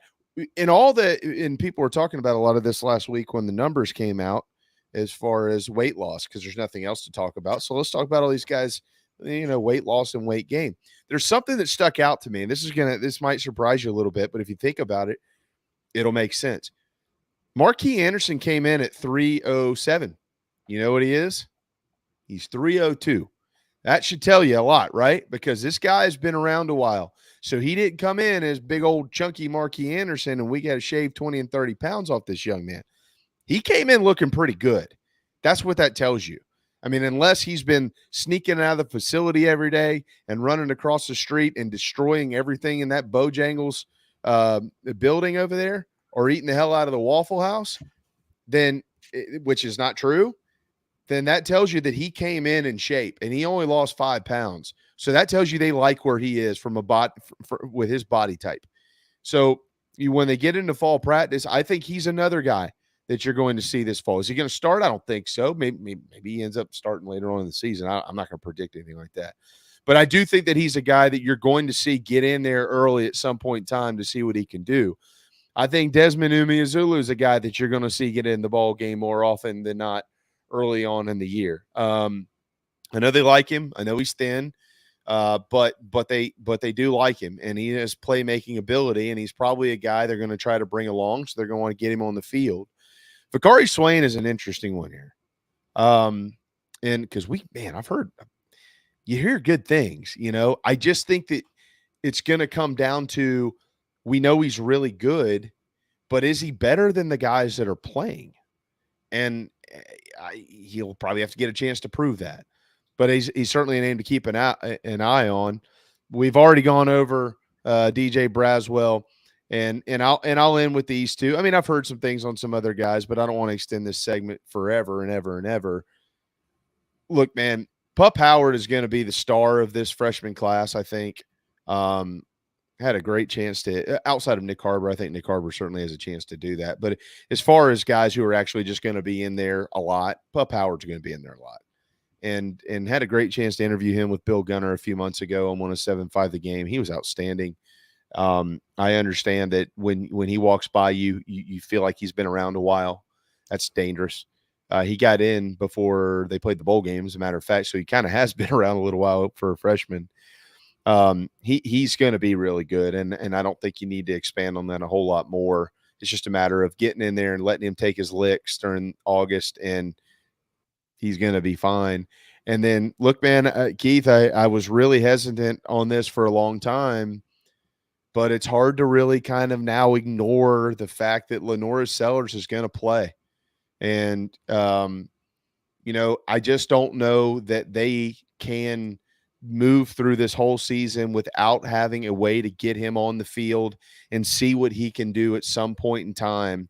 And if he brings value to your offense, then you're going to have to play him. You look at his body type, he really beefed up. And so he's been in there working hard, and he came in looking good. They can do something with that. Now, does that mean he's the second string quarterback? Nope, it does not. It does. Does that mean he's competing for the first string? No, nobody is. That's Spencer Rattlers.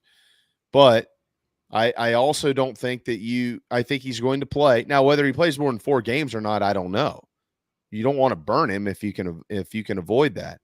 But it's gotten to a point where they're going to probably have to at least give him a chance to go out there and see if he provides value that you think we can use this guy to win a football game. You can't leave wins on the table. You just can't do it.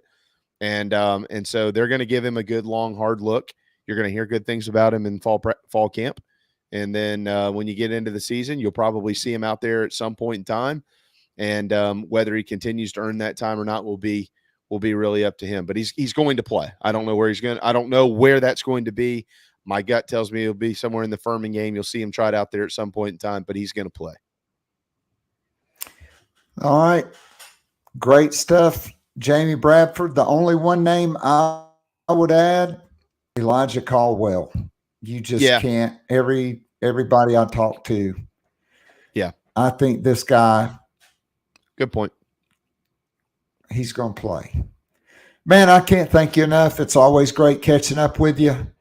Thanks for all that you do. Thanks for all that you've done. I treasure our friendship and always love talking Gamecocks and kids and Braves and everything else. So, man, go take a nap. Yeah. I got a meeting coming up at 3:00, so there won't be any naps with that. But, yeah, I certainly appreciate you thinking of me, no doubt. And keep on keeping on. It'll all be here soon, and we won't have to talk about the weights of players anymore and God knows what else from time to time. But can't wait to get to Charlotte September 1st, I guess, is when I'll get there. So thanks a lot, man. Enjoy it. All right. Thanks, JB. All right. That was Jamie Bradford. We'll be right back after this message with Emily Adams. If you enjoy listening and watching the free Wednesday show, now live streaming on YouTube, and would love more Gamecock Pod daily, join our growing Gamecock family by becoming a monthly or annual subscriber. You'll be able to listen to the show every day of the week and listen to guests like J.C. Sherbert, Hale McGranahan, and John Whittle from thebigspur.com, Colin Taylor and Mike Uva from Gamecock Central, Emily Adams from the Greenville News, Ben Portnoy, Michael Lanana, and Jeremiah Holloway from GoGamecocks.com, Michael W. Bratton, the host of That SEC podcast, and many, many more. As a VIP subscriber, you can join or listen to the weekly live Zoom call with up to 100 of your favorite Gamecocks and friends. After the show is an unrecorded overtime segment where the real scoop gets dropped and discussed. It's like going down to your local pub or sports bar and having a conversation with your Gamecock friends about last week's football game, men's and women's basketball games, and Gamecock baseball. And of course, there's always recruiting to discuss. In addition to the weekly Zoom call, VIP subscribers get the most popular podcast, The Morning After, which is released every Sunday morning during football season, and more VIP perks are in the works. Follow Keith on Twitter at KAllset, or follow the show on Twitter at GamecockPod. Go to the top of the homepage and follow the link. If all else fails, go to patreon.com/GamecockPodDaily. Join now and get up to 3 months free off an annual VIP subscription. You will love it, guaranteed. Now, back to Gamecock Pod Live.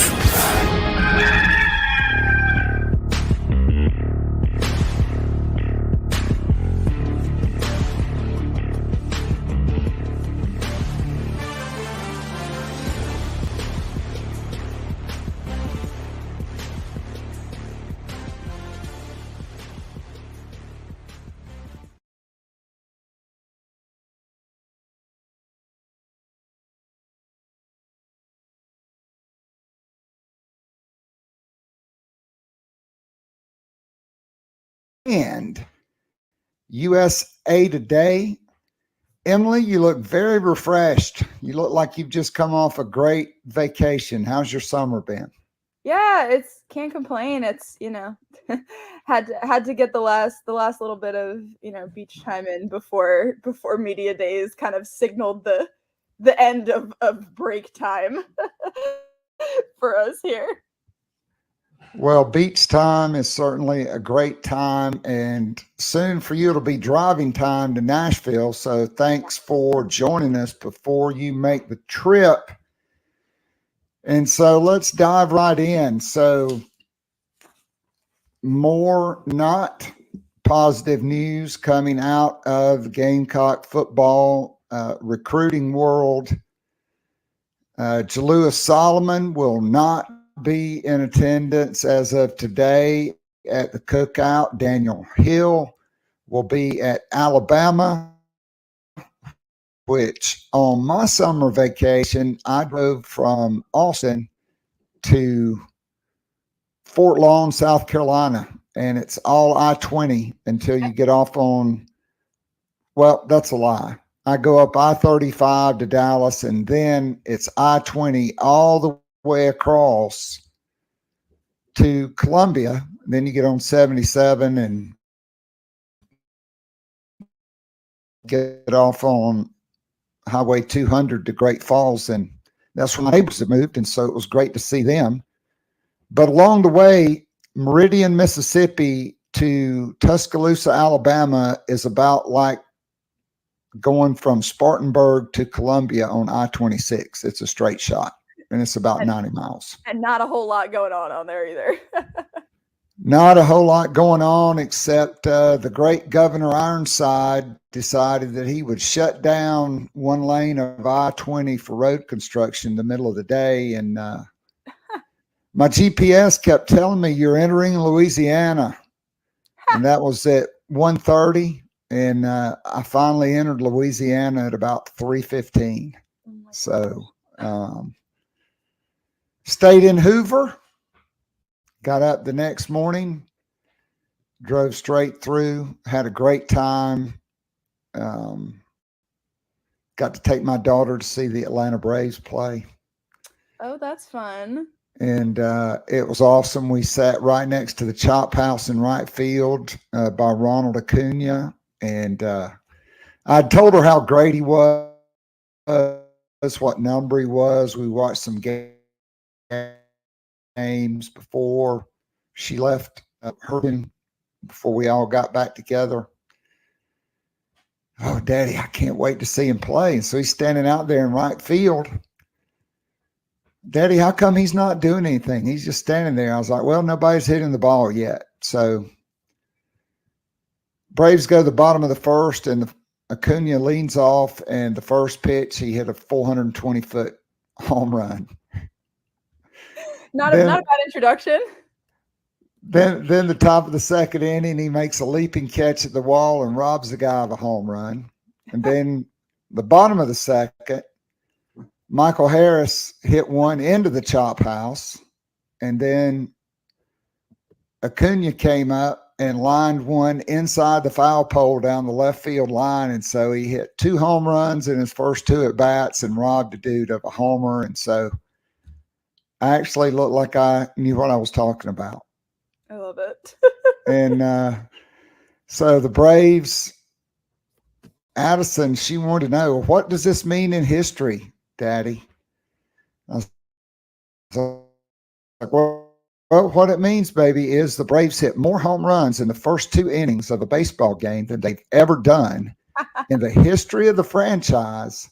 And they did it because you got here. I love it. And so it was great. She was dressed up. I got a bunch of pictures. Truist Park is amazing.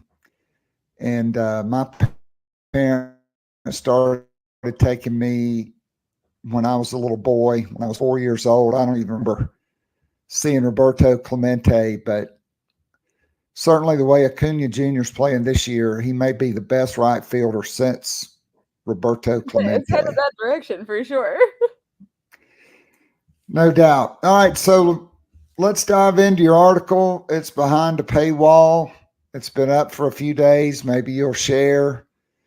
Obviously, South Carolina got off to a great start in the spring. They swept the state. Every player they offered, they got, including the top 2 offensive tackles in the country. Of course, they've had Dante Reno committed since June 15th of last summer. I clearly remember that date because I was in the emergency room with a fractured radius when that welcome home went out. They have a nice class, but the June official visits only netted 2 commitments. They're anticipating getting a lot of guys back for the cookout. Look, there's still over a week to go, and 17-year-old boys, their minds change every time the wind blows. And so there's a long way to go, but it is a little concerning right now because South Carolina, quite frankly, Emily, they are losing guys because of the lack of available funds for name, image, and likeness. They lost Keelan Adams, a 4-star receiver from Virginia Beach. They're going to lose Liam Andrews, who gave every indication, according to my sources, that he was coming to South Carolina. Jonathan Paylor, that race is tightening up. Jalewis Solomon and Daniel Hill, that's not looking the best. But there is this dude named Dylan Stewart who has more stars by his name than anybody else they're recruiting that I do think is still looking good. So just talk to us about your article and certainly the eyebrow raise, and now on the message boards, of course, it's just like the worst of social media. It's massive overreactions and guys slitting their wrist, and the world is coming to an end. But I don't really see it that way because recruiting is a marathon. It's not a sprint, but it is disconcerting right now and a little alarming, in my opinion. And I think from the title of your piece, I think you kind of have the same thoughts. Yeah, that really was kind of my my thesis statement. I feel like in writing that is it's definitely not, it's not a good thing for sure. There are, some red flags, some things trending in the wrong direction that I think are fair to be concerned about, or fair to have questions about at this stage. As you're coming into the summer, they've done a lot of show visits, which is what we're seeing. I think, with obviously they were up in the top 10 in the country early in the year in the national class rankings. Now I believe, at least last I had looked, they're down to number 20, and that may have fallen again since that last commitment from Malcolm Ziegler. But they've sort of done the reverse of what most of the major programs are doing, which is, they loaded up on the front end and now are kind of struggling with some of these summer guys. They're not getting that same boom, like they had after the spring game. They're not having that same turnaround from, official visit season. It doesn't seem like so far. But yeah, I don't think it's, sound the alarm, panic, Shane Beamer can't recruit anymore.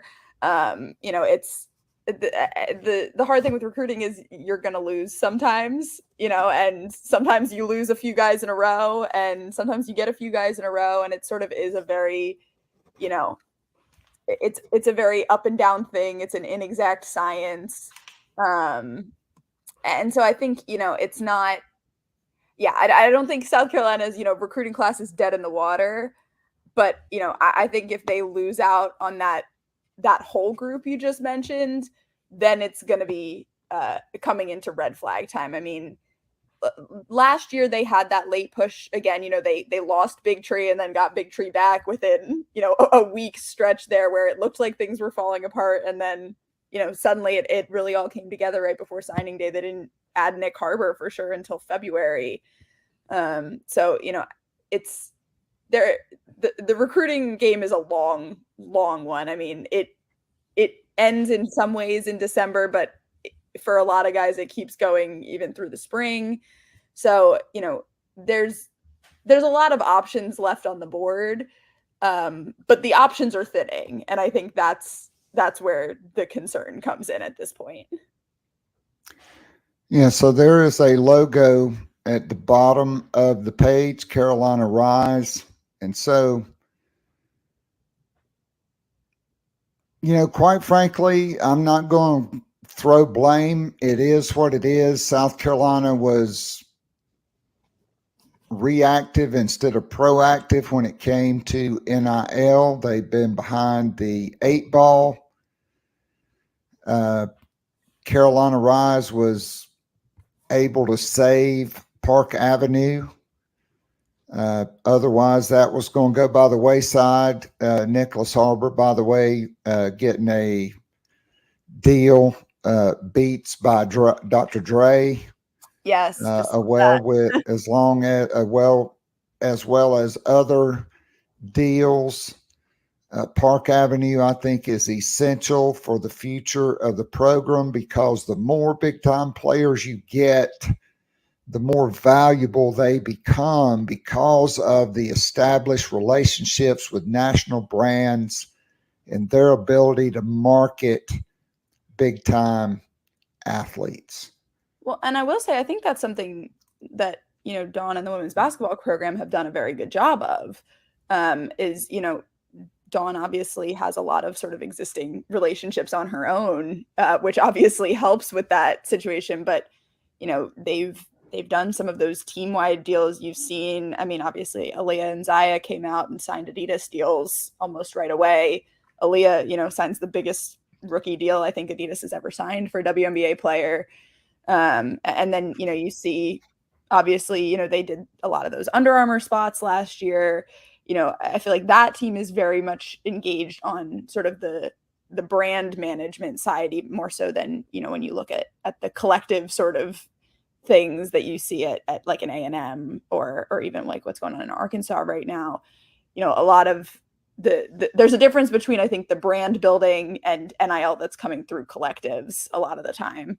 And I think, South Carolina's women's basketball has really sort of put on a masterclass in navigating the actual brand side of it and kind of NIL in the spirit of NIL as it was intended. You're absolutely right. And, when you've got 8 or 9 McDonald's All-Americans and, you have high profile players, it's easier to get those national deals. But in football, it's different. You have 110 players, and I just don't think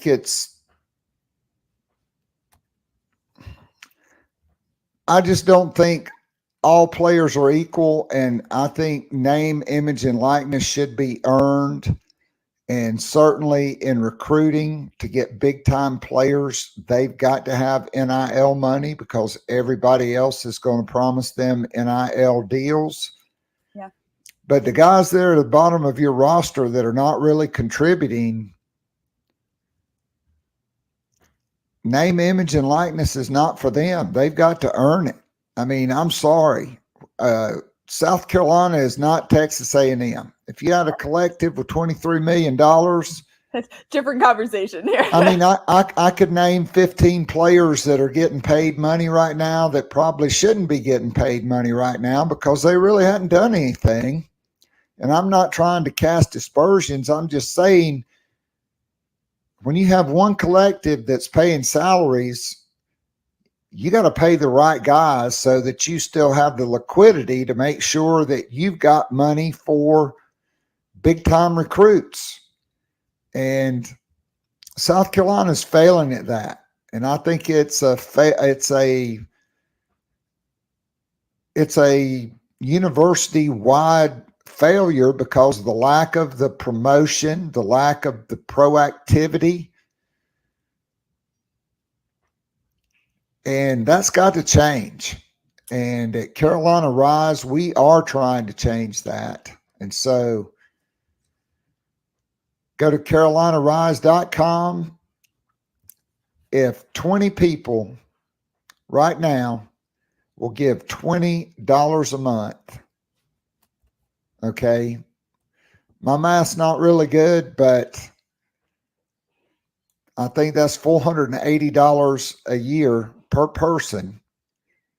And if you can get 5 of your Gamecock friends to give $20 a month, and then those 5 can get 5. It doesn't take, nobody's asking you to give $10,000 or $20,000. But if 1,000 people commit to giving $20 a month, that's a big deal, because that's $20,000 a month over the course of a year. That's almost $250,000 in addition to what everybody else is giving. And that, to me, is the central, most important thing. I'm going to get off my soapbox there, but I can tell you this, okay? When Chris Fowler is losing his voice on a Saturday night at Williams-Brice Stadium in disbelief because Spencer Rattler is going 30 for 37 for 438 yards and 6 touchdowns, and they're boat racing Tennessee and eliminating them from the college football playoff, you can't buy that kind of advertising. You know what happens when the Gamecocks win, Emily? Ever since before you were born in 1984, when I was a student at South Carolina, and we had the Black Magic season and went 10-1, record student applications, record freshman enrollment. Steve Spurrier, 2010, 11, 12, 13, record applications, record enrollments. Athletics, that's the cover of your book. That's the front lawn to your house. That's what everybody sees before they see the academics and the programs and even the facilities now, which everybody's got, by the way. Yeah. And it all comes down to players. And Shane Beamer needs more players, and nobody knows it better than Shane Beamer. All right. So we'll see what happens for that cookout. Shane Beamer makes his annual appearance at SEC Media Days tomorrow. There have been some interesting speakers. We had Greg Sankey, who I thought gave a great speech on name, image, and likeness. I thought he gave a great vision for the future of the conference, for different teams playing teams they hadn't played in different venues. I think that's great for the sport. I think it's great for fans who get tired of going to the same places every single year. Texas and Oklahoma enter the conference next year. To celebrate that, they're moving SEC Media Days to Dallas. Dallas is a major convention city. There's 2 airports. There's tons of hotels. I've stayed at the Omni downtown. It's a beautiful hotel. It's a convention center. And I think that's a great move to celebrate bringing in 2 of the top 8 brands in the modern history of college football. And I'm talking since like 1970. You're adding Texas and Oklahoma. That's a really big deal when you look at what Texas has done. Look at, that Vince Young team against Southern Cal. There may be the most NFL players on one field ever, maybe outside of now Georgia and Alabama. Oklahoma, multiple national championships, Heisman Trophy winners, just like Texas. A lot of money, football-loving states. Your thoughts on them joining the league and on Media Days being in Dallas to celebrate that? They're going to light up the Dallas skyline with the SEC logo and colors. I think that's going to be pretty cool. Yeah, I mean, I can't complain. Dallas hosted the Final Four well, so I have no problems heading back there next year. And yeah, it makes it a little bit easier of a trip for some of those further out west folks, and Arkansas, Mizzou, and all of that. Because I mean, Nashville I like as sort of a middle ground, but coming anywhere east of that is definitely a little bit of a hike for that crew, and will be even more so with Texas and Oklahoma in the fold. But I mean, it seems like, when I was down at spring meetings in Destin, Oklahoma and Texas were there as well for the first time. And so it's been really interesting just to kind of see that dynamic start to form of them sort of becoming, of this becoming a reality after so many years of it kind of being speculated and rumored and talked about and, analyzed half to death. But I mean, we're here, we're on the threshold of it. So it's, I think most people are happy about the doing away of divisions. Obviously, losing some of those rivalry games, for South Carolina obviously has one of the big casualties in losing Georgia, and then not having Tennessee or Florida on the 24 schedule. But, I mean, I can't imagine Shane Beamer's looking at that and too upset that he doesn't have to play Kirby Smart in 2024. And I mean, that schedule South Carolina drew for 24 is really not bad comparatively. I mean, Texas got done dirty in year one. So, I mean, I think next year we'll definitely have some growing pains, to say the least. But I mean, it feels like it's kind of ready to go whenever they click in. I agree. I mean, I think certainly as we look forward to a 12-team playoff, to new scheduling models beyond 2024, which the commissioner was not willing to say what that would be, I think it will be interesting. Like, there's always the hot takes. Oh, well, I think all the conferences that play 9 games, 8 games. Well, really? How many national championships have your conference been in? How many college football playoffs have you had entrance in? What's the strength of schedule in your league versus the strength of schedule in the SEC? South Carolina plays 8 SEC teams this year, and they open with North Carolina and Drake May, who could be the number 2 overall draft pick. Yeah. Oh, yeah, and they got that clown from the upstate named Dabo coming to Williams-Brice Stadium at the end of the season.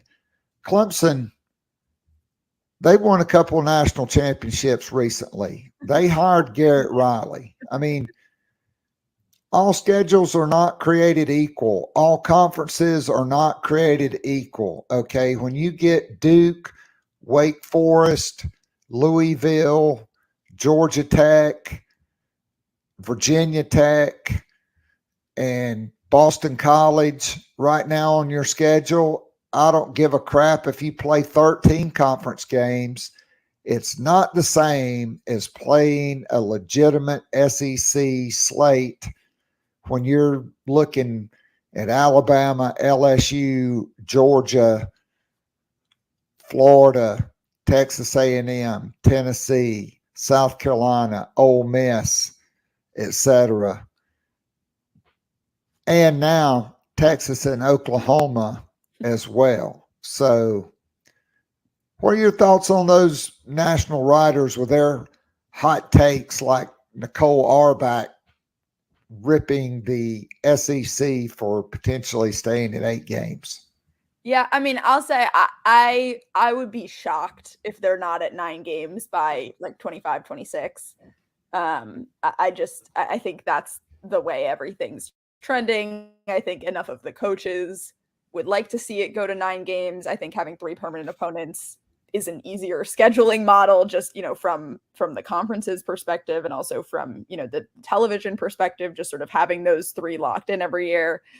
I thought it was smart, honestly, for them to stay at 8 just for 24, and to sort of leave that door open to reevaluate it in 25. I mean, obviously it is to an extent sort of, kicking the can down the road and delaying the inevitable.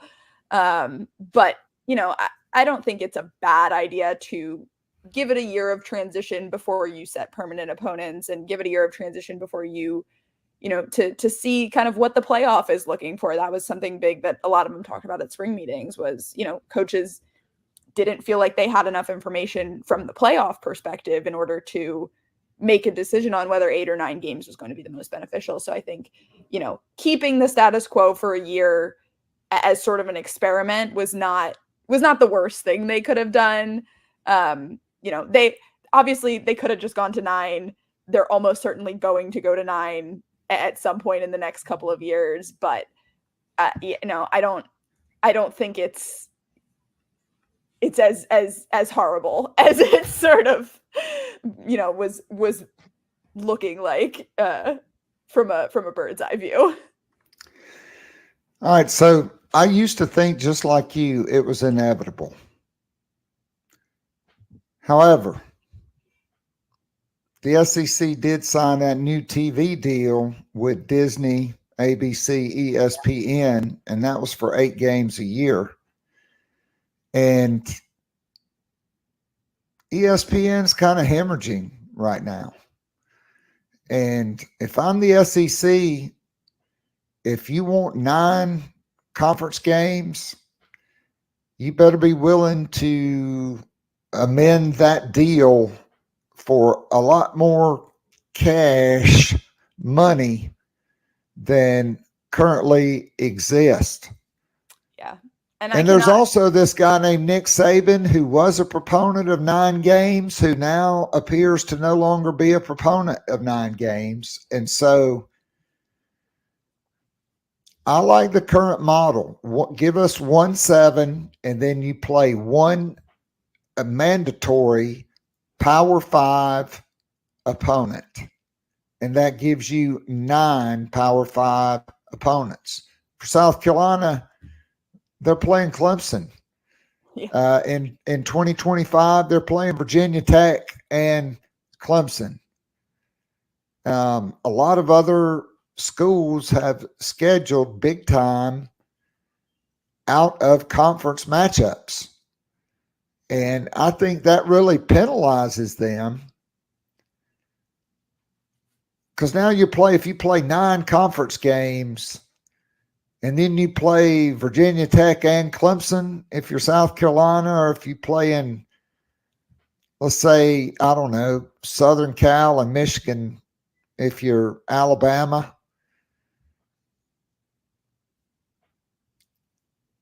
I mean, that's pretty grueling, especially when now you're adding more games because you're going to a 12-team playoff. Yeah, I mean, I would not be surprised to see some of those sort of non-conference contracts that teams have get renegotiated or completely bailed out on in the next couple of years if it does go to 9. South Carolina has been pretty clear about wanting to keep the Clemson game on the schedule even if it does go to 9. And you've got a handful of other SEC teams with non-conference rivals in the Power 5. You've got Kentucky and Louisville, where Louisville's not exactly Clemson, but it is still a Power 5 team at the end of the day. You've got Florida State, and Florida State's been a program on the rise the last couple of years. So it's going to be an interesting. I think the 2024 spring meetings are going to be a big one, just in terms of seeing where things are trending and where Texas and Oklahoma land on it, because Texas and Oklahoma did not have a vote this time around. And in 24 next year they will. So I think that'll be interesting to see whether that sort of changes anything in terms of the breakdown of who's advocating for what. No doubt there'll be a lot of politics. There'll be a lot of backroom banter and deals. And ultimately, Emily, it's probably going to be just like everything else. It's going to come down to money. That's just the way it works. All right, so Shane Beamer will be there tomorrow. Do you think he potentially could hand off the sunglasses from the Soldier Boy video to Mark Stoops when he leaves the podium? I can't imagine he would. He has that amount of public pettiness in him, but I'm sure he would like to, and I'm sure South Carolina fans would like him too. So, Josh Heupel, more chins than wins over Shane Beamer. I think he's also on Thursday. Is he on Thursday as well? I believe that's and Tennessee's had a long week, courtesy of my former colleagues over at the Knoxville News Sentinel. And so, look, I got to say, to me, that is just more evidence the NCAA is a feckless, useless organization that cowers down to everything. I'm not a lawyer. I have stayed at a Holiday Inn Express. But you can't allow an attorney general to threaten you with a brand new law for name, image, and likeness when all of those violations and the notice of allegations all came in writing before that law went into effect. Hundreds of level 1 violations, more than Danny Ford had his entire time at Clemson, and Clemson got a 2 or 3 year postseason and TV ban.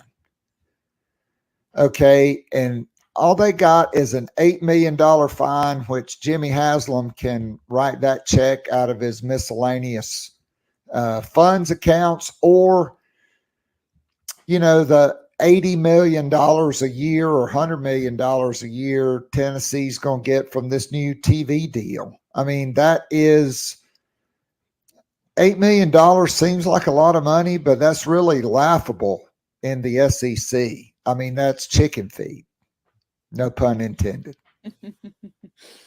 Yeah, I mean, it's just been interesting seeing, I know, they've been putting a lot of time the last couple of days into trying to ID some of those unnamed recruits in those reports. I mean, obviously the Darnell Washington report broke a couple of days ago. And obviously, didn't even end up landing him. He ended up in Georgia. So that's sort of put a really interesting color on SEC Media Days. I know Kirby Smart was asked about that yesterday and did a little dodge on that one, but it's kind of creating this new layer, I think, of and I'm sure Heupel will get questions about it on Thursday, and I'm sure that will then lead into Shane getting questions about it, as it's just going to be on minds of and at spring meetings they talked about a lot. Tampering was like one of kind of the 3 or 4 big topics of conversation. And everybody had a lot of issues with it and nobody had a lot of solutions. So it'll be interesting to see where the next couple of years kind of go in terms of that. And if there's anything that you can do about it, because I don't know that there is, unless everybody's going to start turning everybody in. And if that happens, the entire Power Five, I think, crumbling down before long. Look, I don't think it has to come down to everybody turning everybody in. I think it comes down to enforcement. And the NCAA is unwilling to enforce heavy penalties, which they have enforced in the past. And what Tennessee did was egregious. It was out in the open. I mean, I think at some point you had Jeremy Pruitt's wife writing recruits checks for car payments and rent and stuff like that, not to mention all those McDonald's bags. But let's talk about Shane Beamer. What are your expectations at the podium tomorrow? What do you anticipate the talking points will be as we go into year 3 of Beamer Ball 2.0? Yeah, I mean, I think a lot of it this week, obviously with Spencer Rattler making his Media Days debut this week, I think he'll be sort of at the center of a lot of it, and just kind of the questions with the offense in general with Dowell Loggins coming in. And, you know, I think what most of the national media saw of South Carolina last year, you know, I feel like was sort of encapsulated in that 2-week stretch where they, you know, put up 6 points on an incredibly mediocre Florida team, and then turned around and put up 63 on Tennessee the next night. So, I mean, I think a lot of the storyline for South Carolina just coming into this year is whether any of that is replicable, or whether it is going to end up chalked up to just sort of a fluky hot stretch at the end of the year there. So yeah, I think that'll be kind of a big talking point for him. Obviously, I'm sure the recruiting will come up. And yeah, I mean, if we get another video, who knows? Because you never know what that creative team has up their sleeve. I got a feeling right now Justin King has been up all night in his lab. I'm sure. And he's working on something. All right, so we talked about this briefly. I nailed the 3 players. You had Kai Kroger going as well as Spencer Rattler, who, by the way, Shane Beamer did promise if Spencer was back for this year, he would definitely be coming to media days. He kept his word. Tonka Hemingway, who I think is outstanding, and I can't wait to watch him play this year along with the rest of those guys, and see Travian Robertson really maximize their talent. And so just your thoughts on Spencer Rattler, Tonka Hemingway, and Kai Kroger, who I'm pretty sure is the only specialist who was being brought by his head coach to speak at SEC Media Days. Yeah, I mean, it's fitting. Certainly, he's, you know, getting a lot of first team, you know, All-America preseason sort of looked. And I see a preseason All SEC team that does not have him as the first team punter, at least so far. So yeah, I mean, if you're gonna bring somebody, Kai Kroger is your star.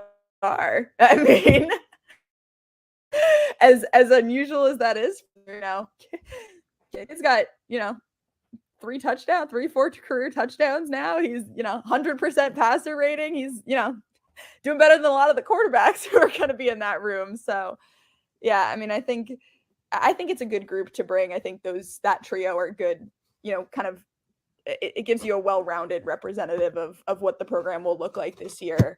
And yeah, obviously Tonka, having missed spring practice, it would be good to kind of actually get a chance to talk to him.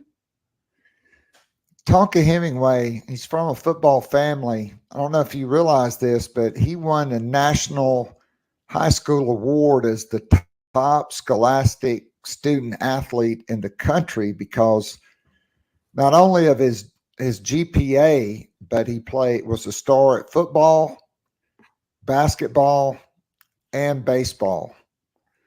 And he's a really good interview. Kai Kroger is a great interview. So is Spencer Rattler.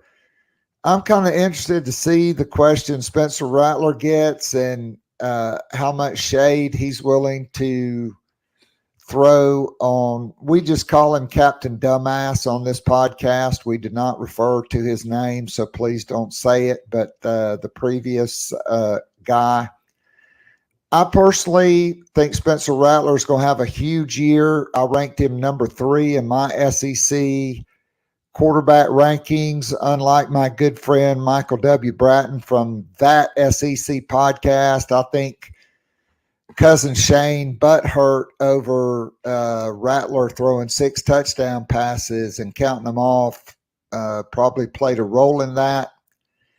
I think Rattler has better weapons than he had last year. I think he has more weapons because I think Trey Knox and Joshua Simon are both better than Austin Stogner and Jaheim Bell. I think Juice Wells will be better. I can't wait to watch Xavier Leggett. I think DeCarrion Joyner, Gamecock Nation should endear this young man more than anybody's. And I had a long kind of aside on my podcast yesterday about DK Joyner and Xavier Leggett and their persistence and their resilience over the course of their careers.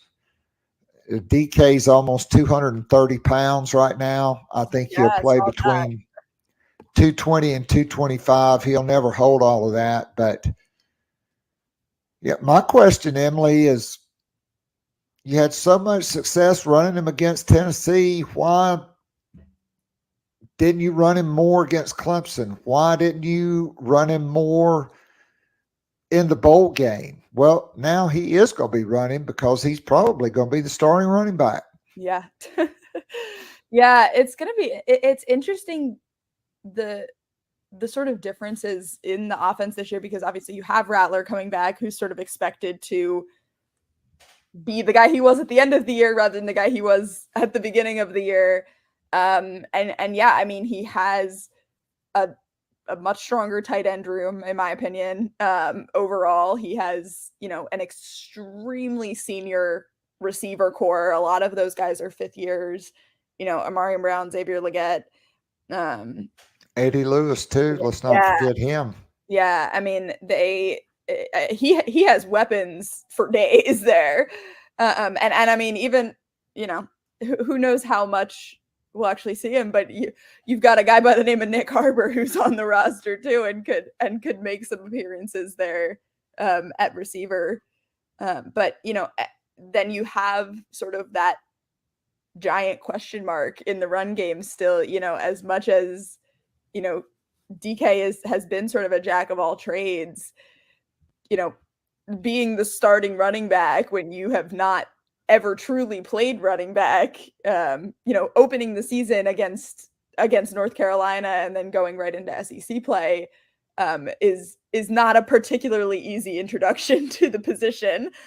So I mean, that's such a question. Obviously with Juju McDowell and with Mario Anderson, both of them are smaller guys. So DK is going to be kind of the only big body in that running back room. And then obviously the offensive line is just such a question mark right now with, a lot of turnover from last year. First of all, Jalen Nichols, we don't even know if he'll be back at all this year. But Beamer has said, he definitely won't be there for the first part of the season. So they're going to be looking for a new starter at right guard. We could see some of the freshmen, the true freshmen in that rotation at some point. So it's almost a tale of two offenses where the passing game is just so set up for success. And the run game does not look like it's in any better a position than it was in at the end of last year to me. So I don't think we're going to see a drop off. I'm going to tell you why. I think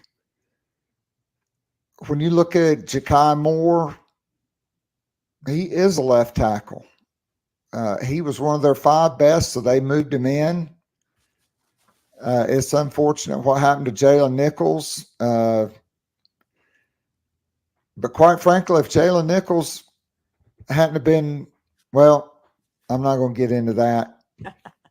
But I think it's going to be Ja'Kai Moore at left tackle, who has a lot of experience there. He's a 5th-year guy.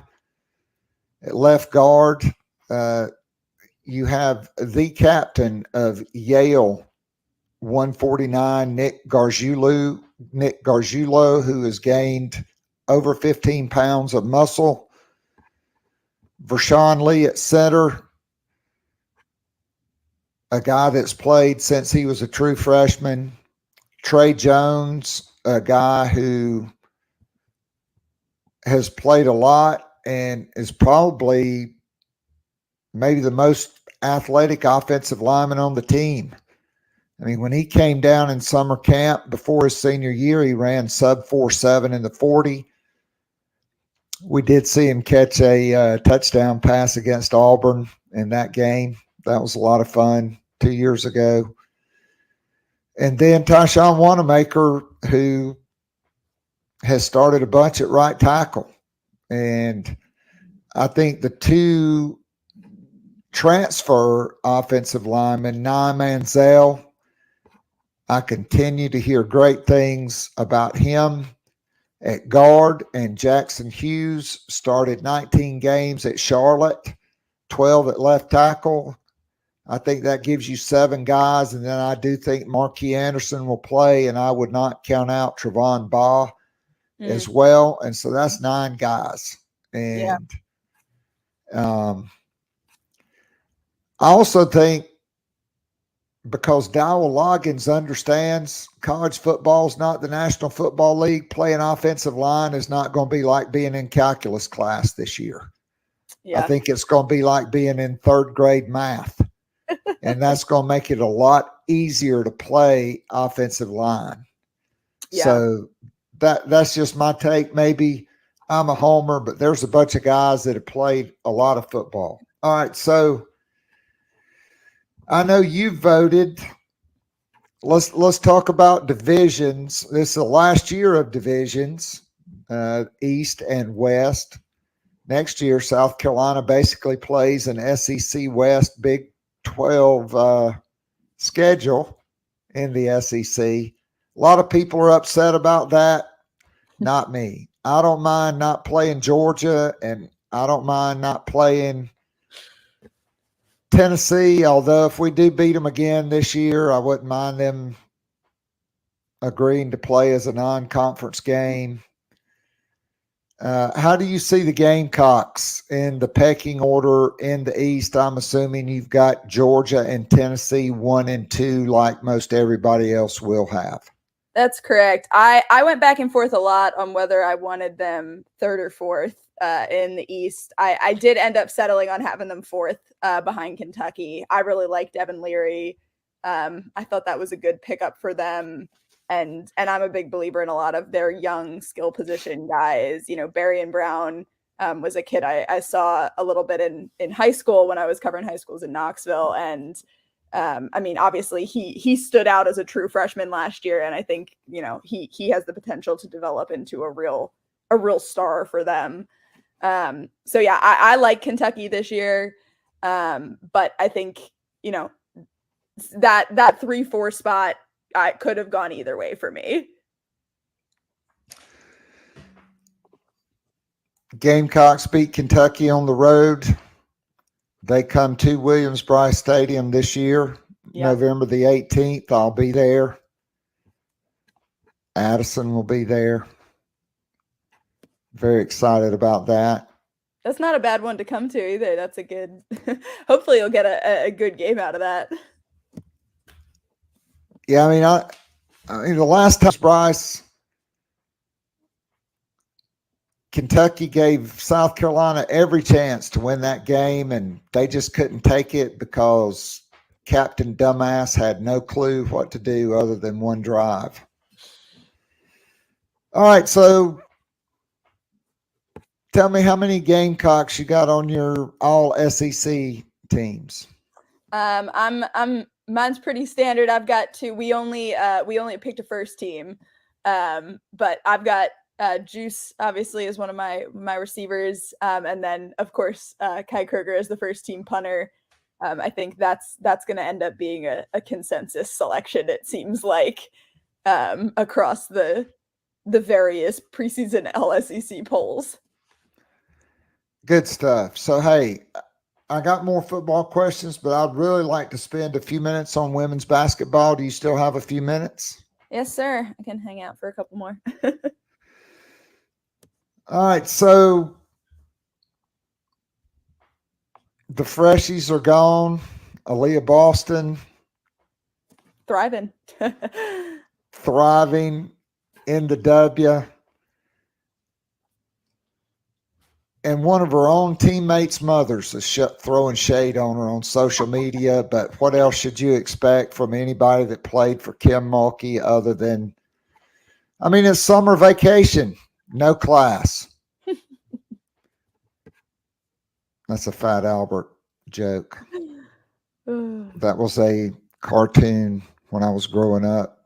Hey, hey, hey. Not a very good impression this morning.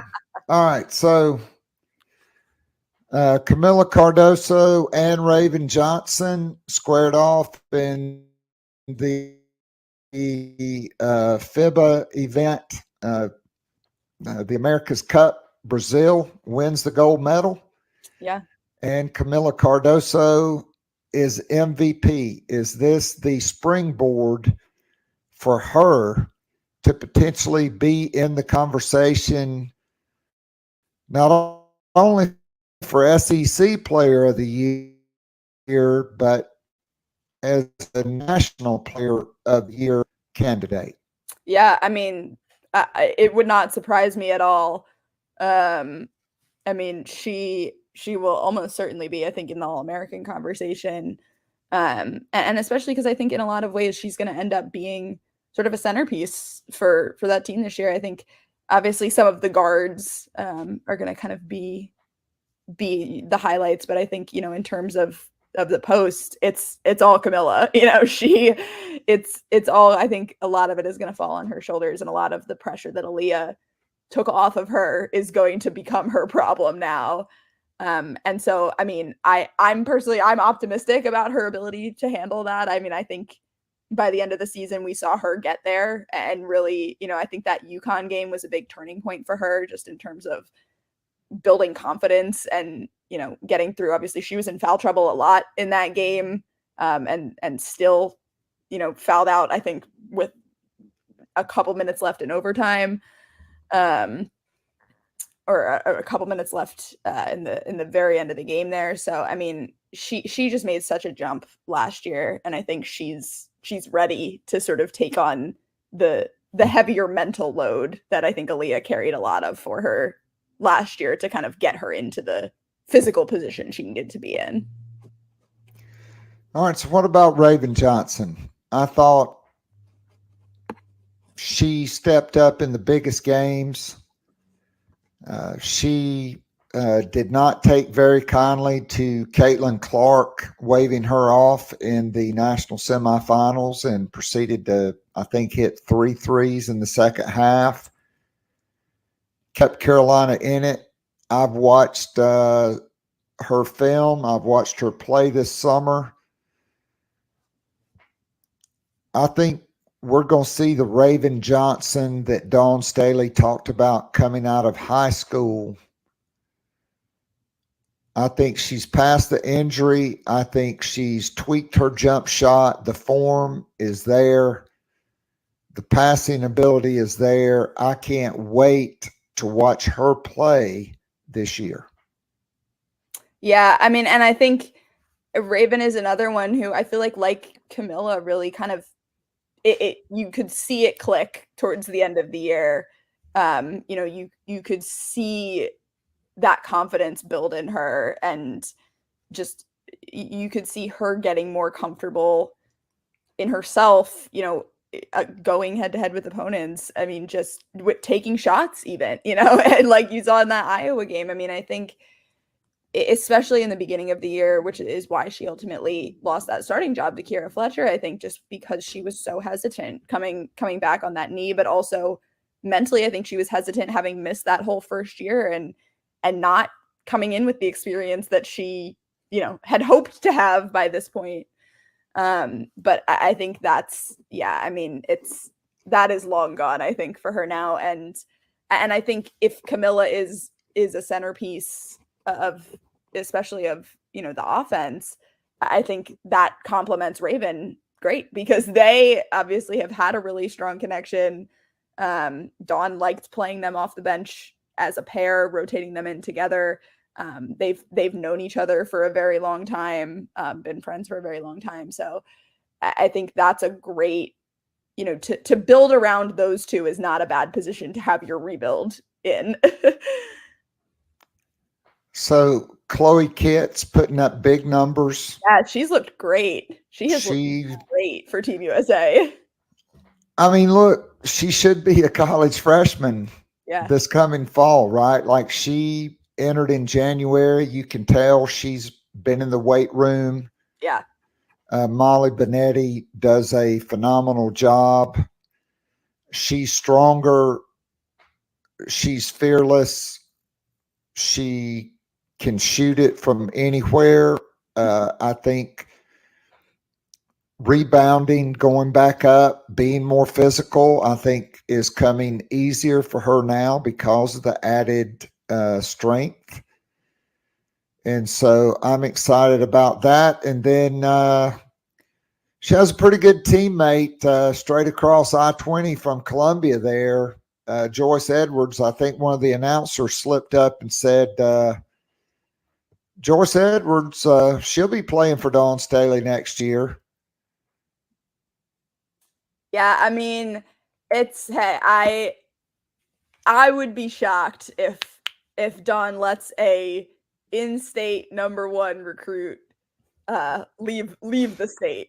That has not been her way. And I mean, obviously, Joyce in Malaysia, Fulwiley, our friends, have played against each other many a time in their high school days. And I'm sure the same is true with Ashlyn Watkins as well. So I mean, I'm sure she's being courted by everyone with everything, but I don't see Dawn letting that one get away if she can help it. So there's a new group of freshies. They're coming up with their name coming soon. So now I don't have any evidence because the videos are not on YouTube, but evidently it is Malaysia.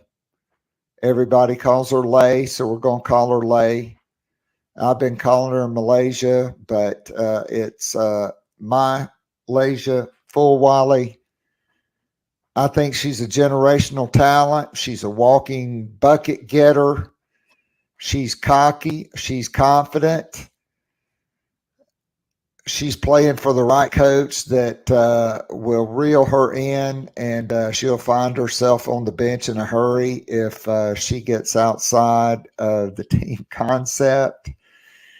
But what is your expectation for her? Because I just think Dawn Staley has not had a guard with as much God-given ability to go get buckets. And she's had a lot of good ones as Fulwiley. Yeah, I mean, I am as high as you can be on her. I mean, I just think she's a star. And it's obvious. You watch her for 5 minutes and that jumps out. I think the defense is the only thing that might be, a little bit of a learning curve for her, especially at the beginning. But I mean, on the offensive side, there's literally nothing she can't do. I mean, from a dunk to anything, she can do it all. And I think she's going to be so special. And I think especially with Dawn, who I think relates to her in a lot of ways, sees a lot of herself in her.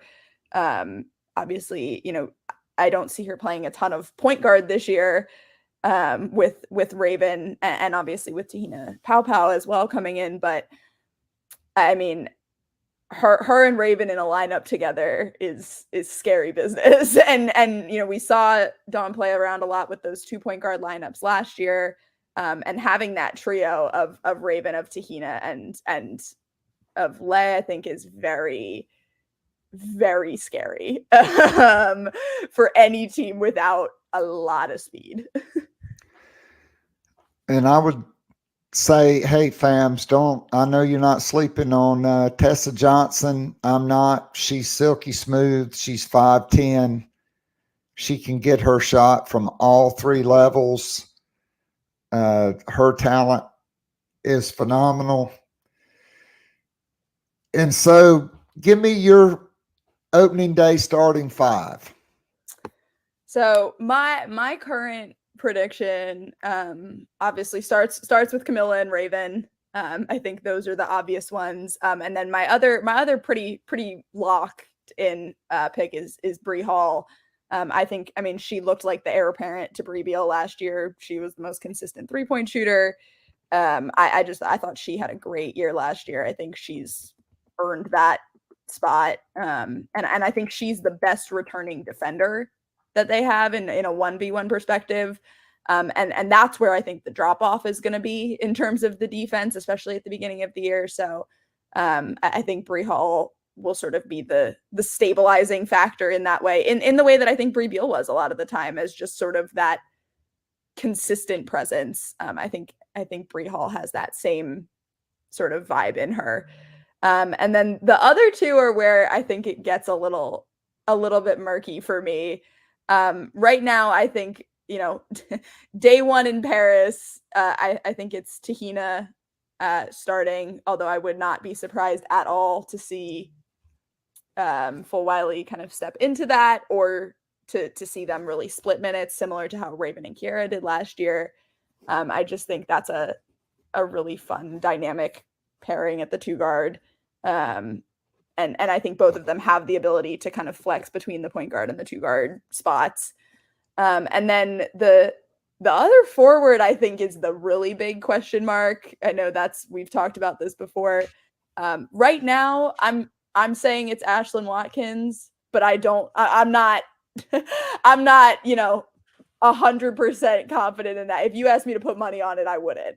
But that's who I'm going with right now. I mean, obviously with what Chloe's doing with Team USA right now, that's I'm sure moving her up a little bit in the lineup. But I think with Ashlyn, just the way that she was used last year makes me feel like Dawn has a level of confidence in her again to be sort of a consistent and a stable presence. And I think at least to start the year, they will need that. But yeah, it would not surprise me at all to see the starter at that spot change several times throughout the year, just with the amount of options that they'll have there. All right, so I'm taking Dawn Staley at her word, and we can agree to disagree, but I'm going with Sanaya Fagan. That's the other one. It's her time to shine. Yeah. She sat for 2 years. She was the number 3 player in the country, and her own coach called her the most talented post player on the roster, which included Aaliyah Boston and Camila Cardoso. Yeah. And she knows the only thing that kept her off the floor was defense. And I have to believe she comes from a family, her mother's an educator. She wants to play. And so that's who I'm going with. But, I'm not discounting Sakima Walker is going to get some minutes there. Look, there's only 11 players now with Talasia Cooper transferring. And, we didn't really even talk about Chloe Kitts that much, but she's going to play. I mean, they're going to have a nice rotation. They're going to be bigger, but I think they're going to play faster than they have played since Dawn Staley had the small lineups, and that was before they were winning SEC championships. Yeah, I'm excited. I mean, again, I'm as high as you can be on a freshman on Full Wiley, and I mean, I've always been a Raven Johnson fan. I love that sort of high speed dynamicism that she has, and I think Tahina Paopao has some of that as well. And so I mean that trio is just a nightmare. So it's gonna be fun. And I think it's gonna be a surprise in a lot of ways. I think that's an advantage they'll have early in the year. Because I do expect there to be some growing pains and some figuring of things out in the beginning, but I think also this is going to be a very different style than a South Carolina team has had in a long time, and so I think they do have sort of that element of surprise of how they're going to approach things going into the start of next year. I wouldn't sleep on Sanaya Ja either. I talked to a scout. She's not 6 foot tall, folks. She's about 6'3". Okay. And she is physical and fearless. And so, last question, Emily, and then we're going to let you go get your rental car and say many thanks to you for joining us. Is South Carolina being slept on this year, and is being in an underdog role give Dawn Staley a big smile every day when she goes to practice? I mean, I think so. It's hard to say slept on, because I do understand. I mean, the reality is, and I think a lot of fans are resistant to the term rebuild. When you lose your whole starting lineup, it's a rebuild to me, and that doesn't come with any connotation of negative or positive, of you're going to be good or bad. But starting from scratch when you lose, the arguably the most impactful senior class in the history of your program, that's a big deal, and it's going to come with growing pains, and it's gonna, come with bad games, I think, in the beginning. So I mean, I think they're a top 10 team easily. I don't think that's up for debate. And I haven't seen them outside the top 10 anywhere.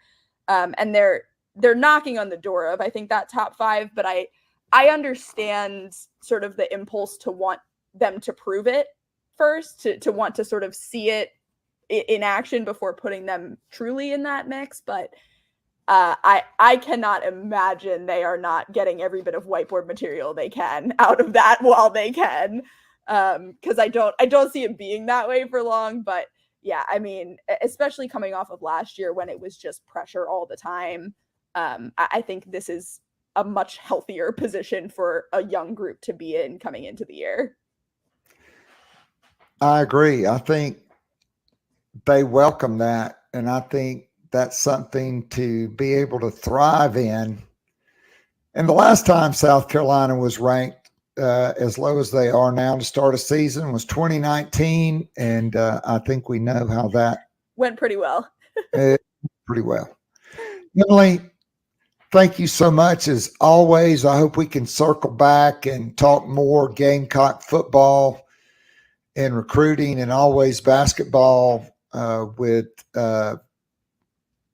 recruiting coming up. There is a birdie in the nest. I kind of thought the announcement might be that it was Khadijah Sessions. Next time we'll get into that. Thanks so much. Safe travels. I can't wait to see you ask a question to Shane Beamer there at the dais, and have a great time in Music City, and we'll look forward to catching up with you down the road. That is the goal. Thanks, Keith. Pleasure as always. All right.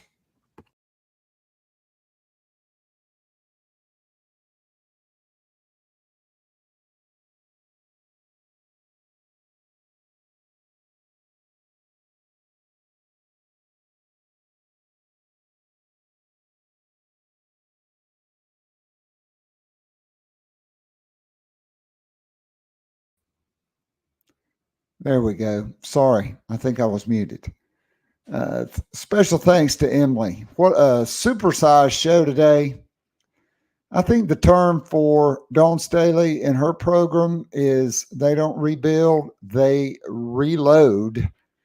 And I do think they are loaded, and they're coming because they didn't realize their goal, and they're going to have a chip on their shoulder, and they are going to be hungry. So One bit of news before we wrap it up today on the longest Gamecock Pod Live in its history. Just like I told you, folks, 17-year-olds, they change their mind every time the wind blows in a different direction.